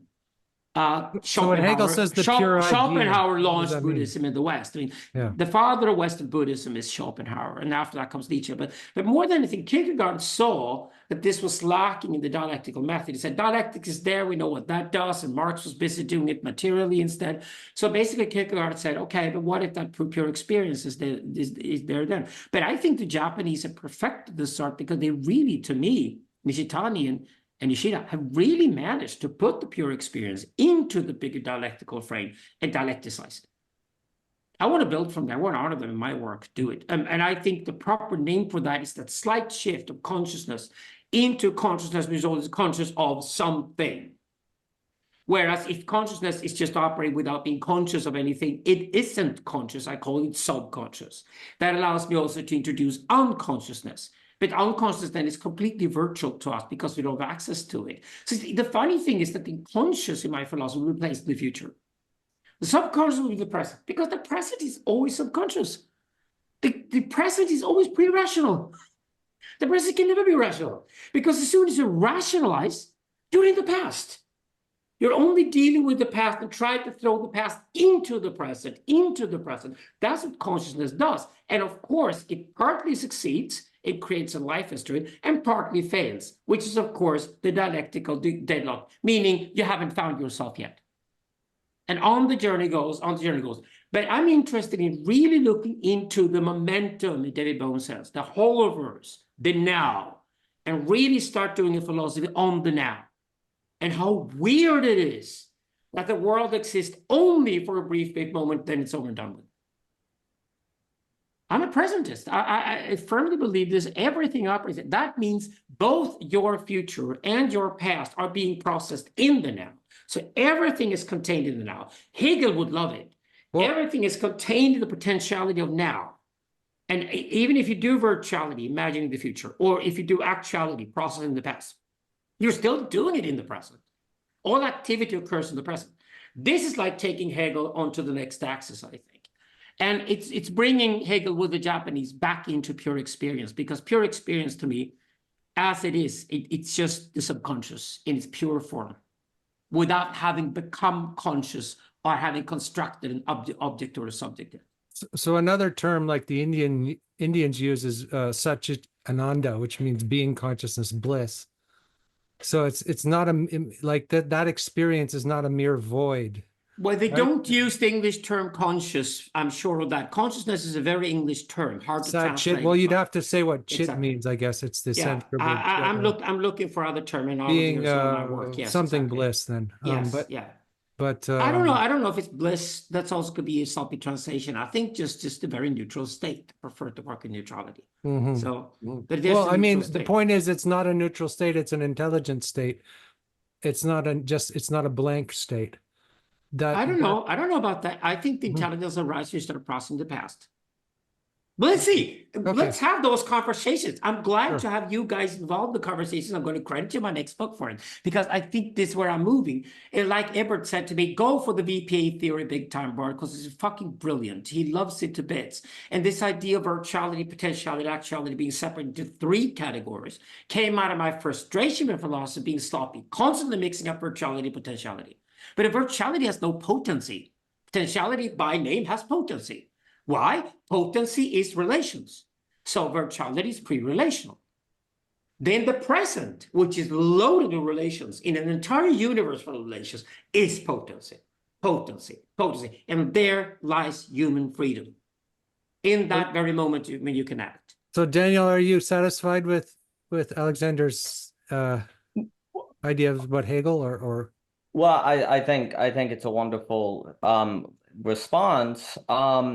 I think, Hegel was adamant that he was not just a dialectical thinker, because he also wanted to speculatively reason why, in fact, thought unfolded dialectically. And in this move, I think, as someone like Holgate may emphasize, that in Hegel, the phenomenological has metaphysical implications, because if I experience reality X way, then what must reality be like so that I experience reality X way? And if thought has this sort of dialectical character to it, what must reality be so that there is this dialectical character? And ultimately, there's speculation of a Holgate or toward the end of the science of logic that, in fact, by following the unfolding of thought, it is isomorphic to the unfolding of nature. So if you figure out how thought unfolds, you actually have a model of how nature unfolds. And then actually the experience of the absolute idea, which I do think we can parallel with the third critique in Kant's experience of beauty, which then I think Matt is correct that it wasn't until Whitehead or maybe Schelling to kind of dive into the abyss of what it means that you have beauty. It's not merely aesthetic, that the beautiful is a kind of, what I would say is this: I do think in Hegel, there is the movement of thought to a place of speculatively reasoning in such a way that it can unfold in a beautiful manner, if you will. Yeah. That is kind of like... We call it pandialecticism in Class and Event. And pandialecticism, another term that Ebert loves, pandialecticism means that we end up in a narratological deadlock between logos, pathos, and mythos. That's exactly how human beings operate. We have an emotional brain, a rational brain, and a mimetic brain. Women are strong mimetic, men stronger the other two. That's exactly human beings operate. That's exactly the sexual union of man and woman comes into that picture too. So All of those things are in there in the narratology. And the narratology is to learn how to live with deadlocks. But it is Hegel as if Hegel would have written storytelling rather than thought process. What we did with inventing narratology is that we said, what if Hegel would actually have just been a philosopher of storytelling? That's really interesting because human beings do storytelling. Storytelling is what their lives are full of. So what we do then, what would narratology look like? And it turns out, oh, wonderfully perfect. If we're dialectical, because we have three brains, we have the pathos, the logos, and the mythos. And we talk about the pre-rational, we actually talk about the pathos. I don't feel for this. I shouldn't be here. Not rational, it's pathical arguments. And the pathos is what saves us from becoming machines and becoming sociopaths. And capitalism was also another one of those logical operations, total logos. We've had so much logos around it, and we have more logos than ever through the machines and the AI. But AI can never be anything but the logos anyway. That means it's time for human beings to be more pathical than before.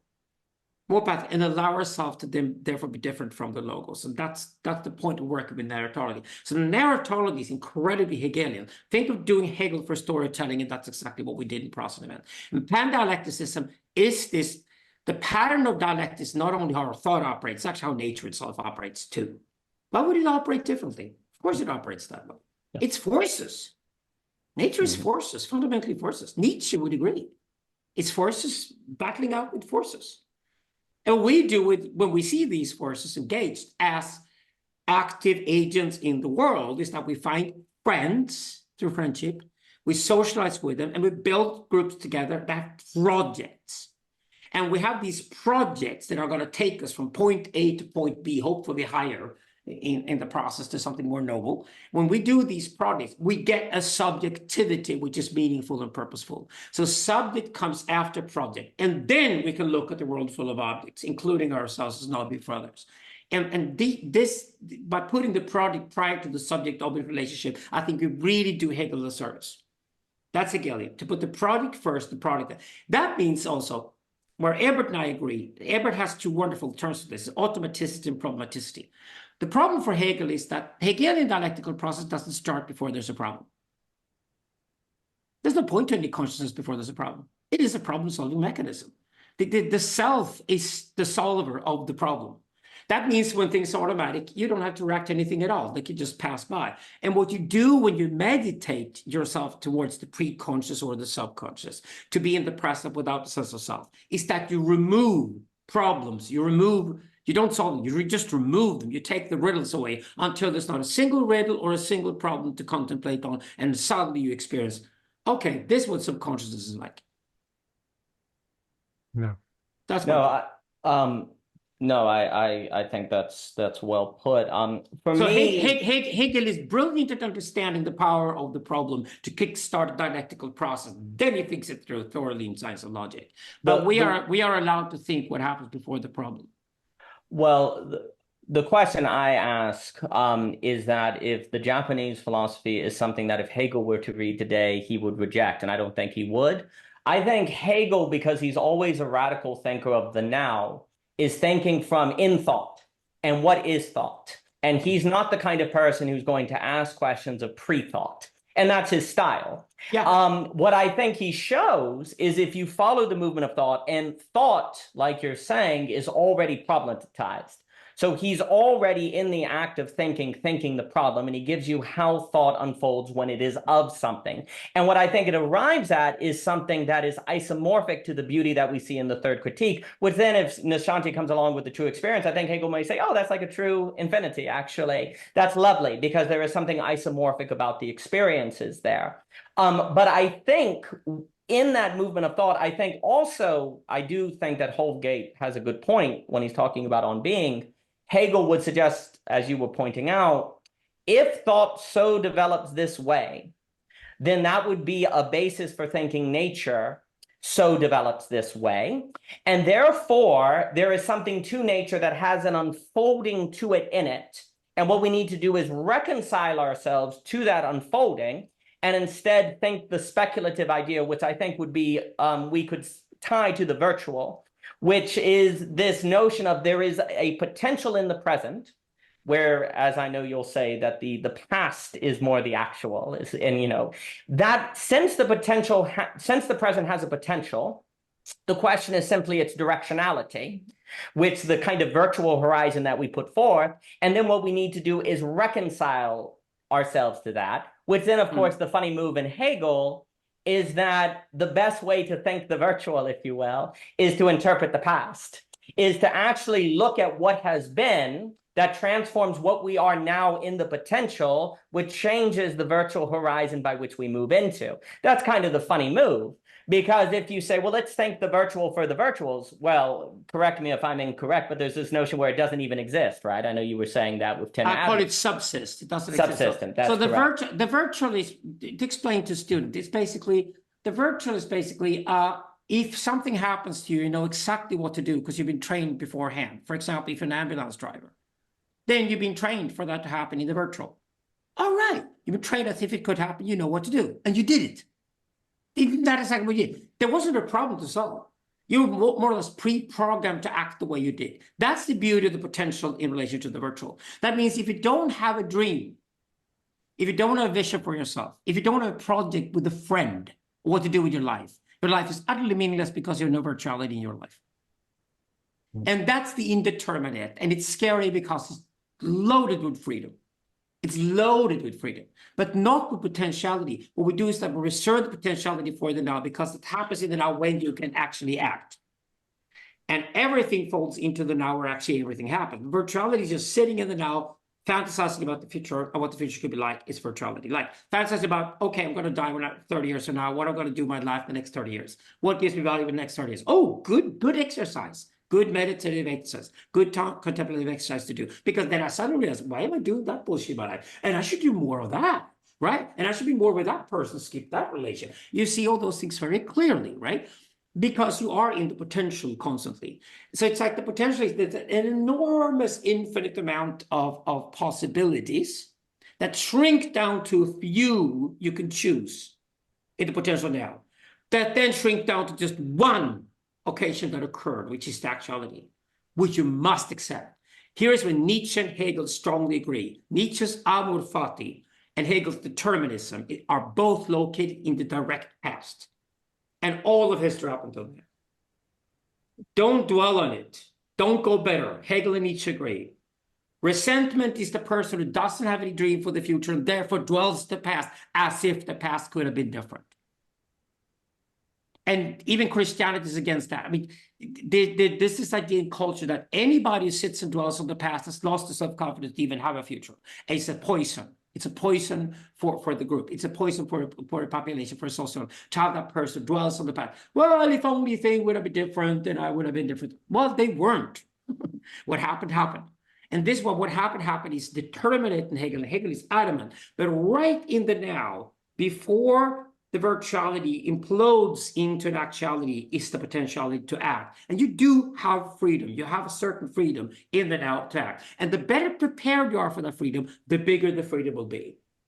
Meaning we should encourage people to have wider virtualities, dream more, have bigger visions, a bigger product, have friends to share those projects with, to therefore have a growth in their subjectivity, a growth in subjective experience that is inclusive, that sees fun and excitement in the other, and all of this. If you manage to create the sort of extensionist philosophy along the VPA, I think we do Hegel and Nietzsche a great service.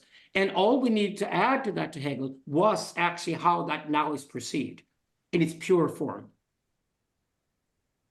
Well, I should note that in many respects, the question of belonging, if one cannot find belonging, or we've already discussed the problematic forms of belonging that leads to various pathologies. We could say that belonging is the condition in which one can reconcile themselves with the present, locate themselves, belong in the now, and do the work of the virtual, as opposed to being too destabilized to think the virtual, to resist temptations of going back to the past, to be too economically unstable by which to deal with belonging. So there's something about, for me, belonging is the question of the condition in which one can actually, say, follow into the speculative reason, to actually relate with the world. Because if you don't feel like, another way to put this is if you don't feel like you have belonging, then you can hear about relations all day long. but it will be very difficult to belong in relations. Like belonging and relations go strongly together.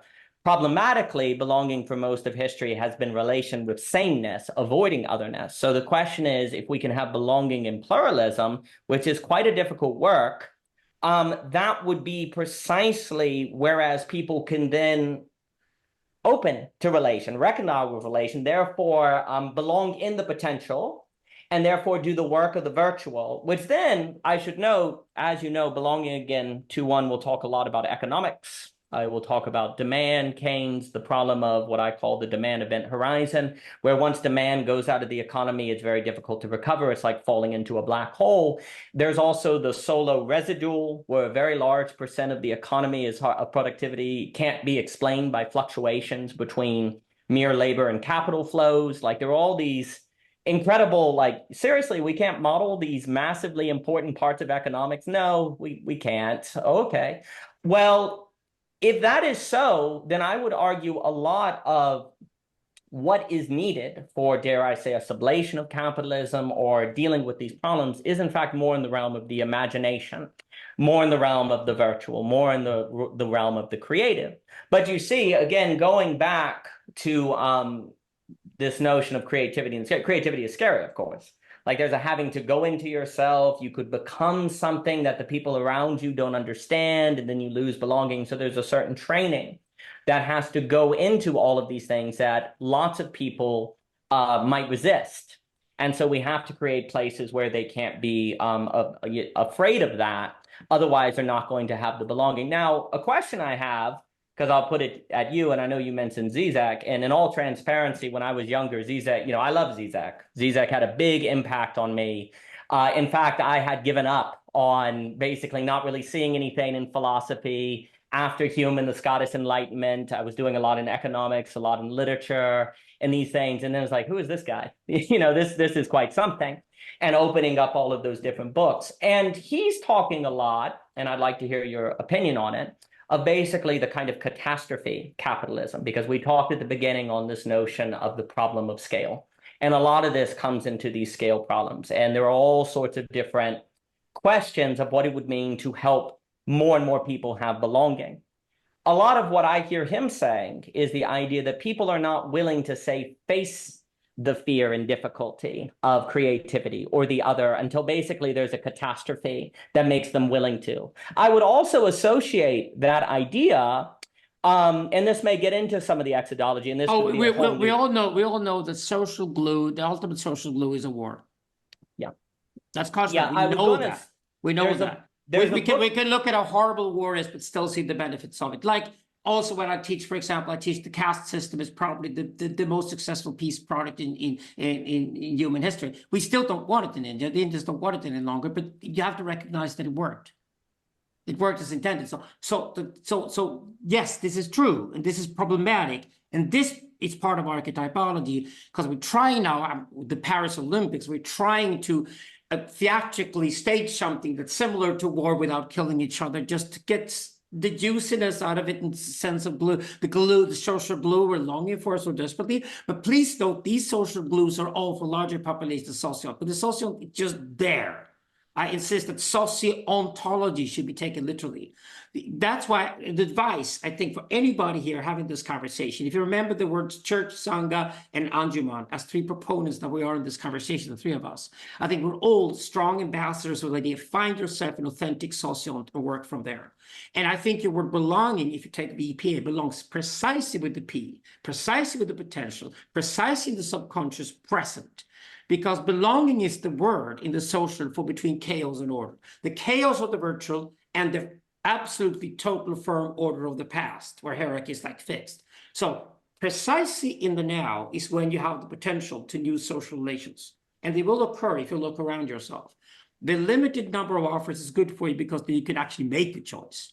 But you do have enormous amounts of freedom in that potential, especially if you plan for it, you look down at the world. So, for example, I give you an example of that. To feel belonging in the present and you don't feel you have that belonging where you're located, travel.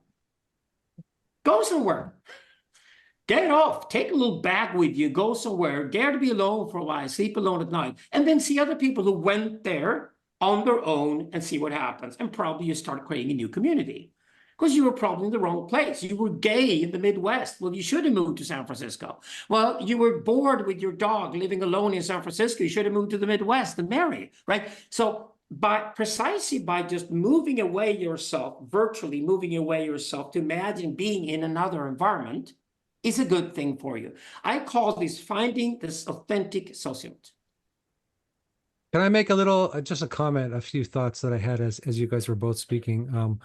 You know, when Daniel was talking about belonging, and then it occurred to me that the reason people don't feel belonging is they have too much anxiety. Like there's a surplus of anxiety. There's, you know, they're just full of anxiety about everything. And the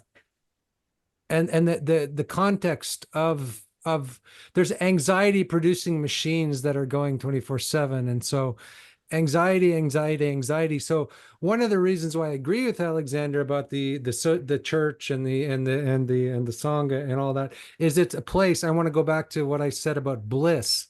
It's a place where you can experience bliss that isn't a narrow hedonistic escapist bliss, but a transcendental bliss. And this kind of bliss is going to relieve you of your anxiety and relieve you and allow for you to have more creative energy. And the reason I love Zizek as well, but I take him with a grain of salt, is I feel that's missing in his philosophy. I think he ends up with Christ and the cross all the time and no God.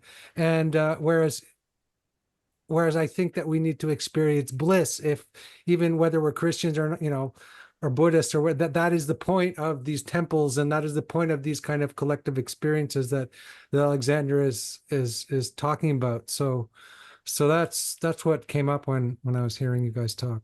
I think we're all living what we teach. So in that sense, we're different from Zizek, because Zizek has never given me advice on lifestyle that I would pick up on. Not a single time. He's basically just a personal negation to everything.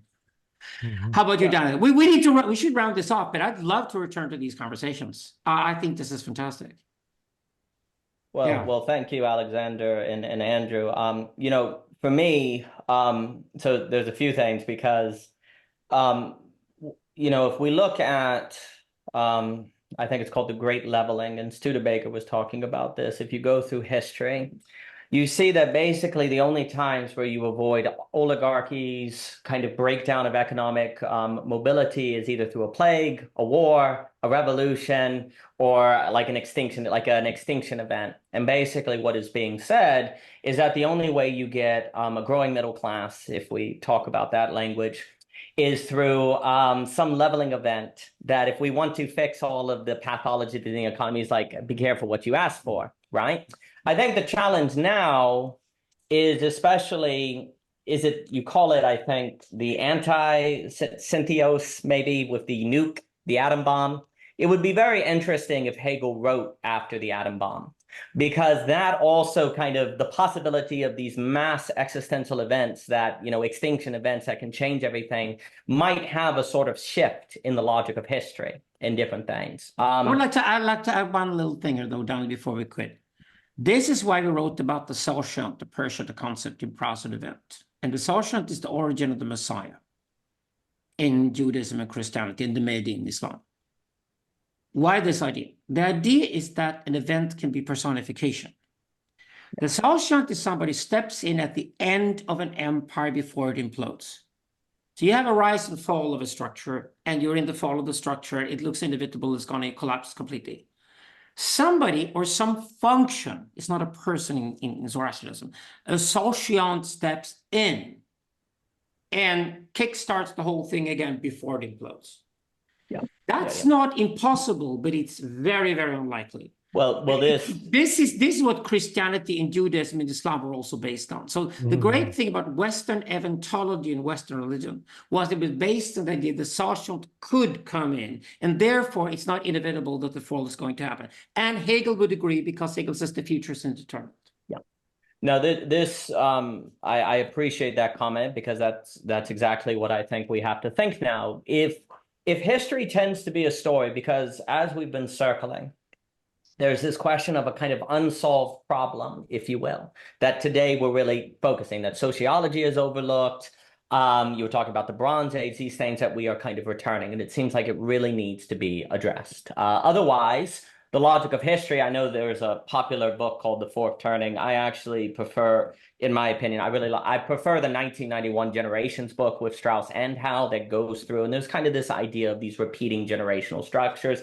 I'm not going to defend it, but the point is that there's this kind of idea that for most of history, the beginning of a first turning requires some sort of kind of catastrophe event. Well, it seems like we're in an age where we need to, if we go to many, I'll just say in the Christian mystical tradition, there's kind of this emphasis on beauty or cross. And if you're in an age where the cross is a nuke, or the cross is some sort of mass problem extinction event, then we really have to think of what it means to create the infrastructure to formulate people according to the beautiful. Now, on the emphasis on the cross, I do think the emphasis on like Jesus dying on the cross can be important because often things that we think are beautiful are actually cheap. They're not actually beautiful, and you have to die to yourself and encounter the real and suffer. Like St. John of the Cross, Teresa will talk of the dark night of the soul.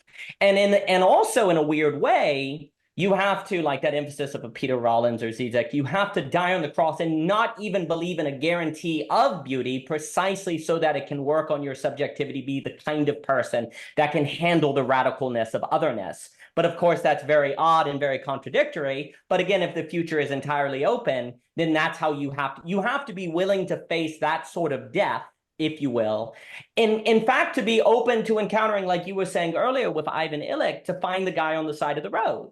If there's this notion of this ethic of interrelationality that I agree with as being central, one of the reasons that helps us avoid the other is precisely because we are not willing to go through the risks of love and all of those different pains.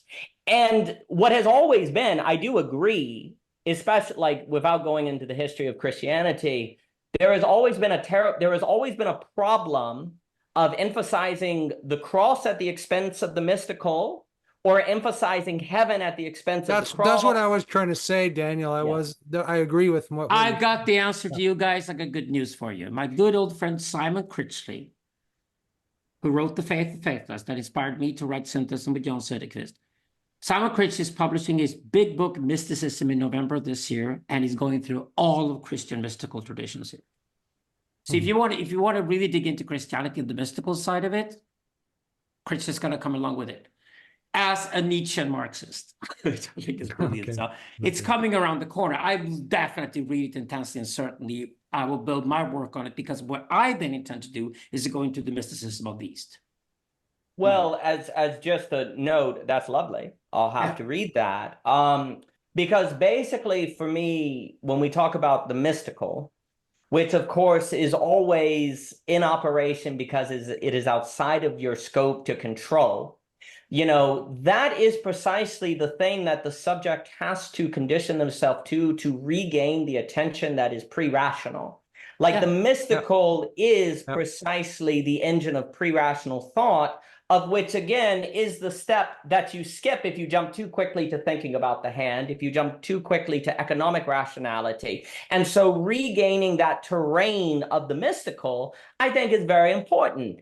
The thing that I think is the challenge, and this is a practical question, and we could talk more about it, and it's been a delight, is that very often the only way to actually condition oneself toward the mystical is by some sort of dying to self, some sort of challenge, some sort of difficulty, that in the process you can moralize at the expense of the mystical. Because I think just as an opinion, so what happens, like, for example, is you create dogmas in a religion or rules to follow for the experience of the mystical, and then some of the guys do them, but they don't have the mystical experience. So then they start saying that there is no mystical, and actually the dogmas are what count. They cut themselves off from that origin, and then you get the separation of the mystical. This is perfect for the next conversation, Daniel. This is perfect material to start the next conversation, because we need to do, I'm sorting it out with Jim in our conversation at the moment. His critique of religion is basically dropping because he's realizing what he's critiquing, and he should critique, is ideology and dogma. Not experience in itself. Can never be critiqued. It's just impossible. Right, guys? Love Yeah, this conversation. thank you so I much, feel I feel a guys. strong belonging with both of you. Yeah, me too. I was You're just dear thinking that. I friends. was thinking we've done a couple of courses with Daniel. We've done hundreds of conversations with Alexander, and we're going to continue in the fall after the summer break in one way or another. So check out Daniel's courses, check out all their seminars, check out these incredible tomes of thought. And thank you so much. That was just what I was hoping for. Big love to you both. Well, thank you, Andrew, Alexander. It's been a delight. Thank you. I've enjoyed it.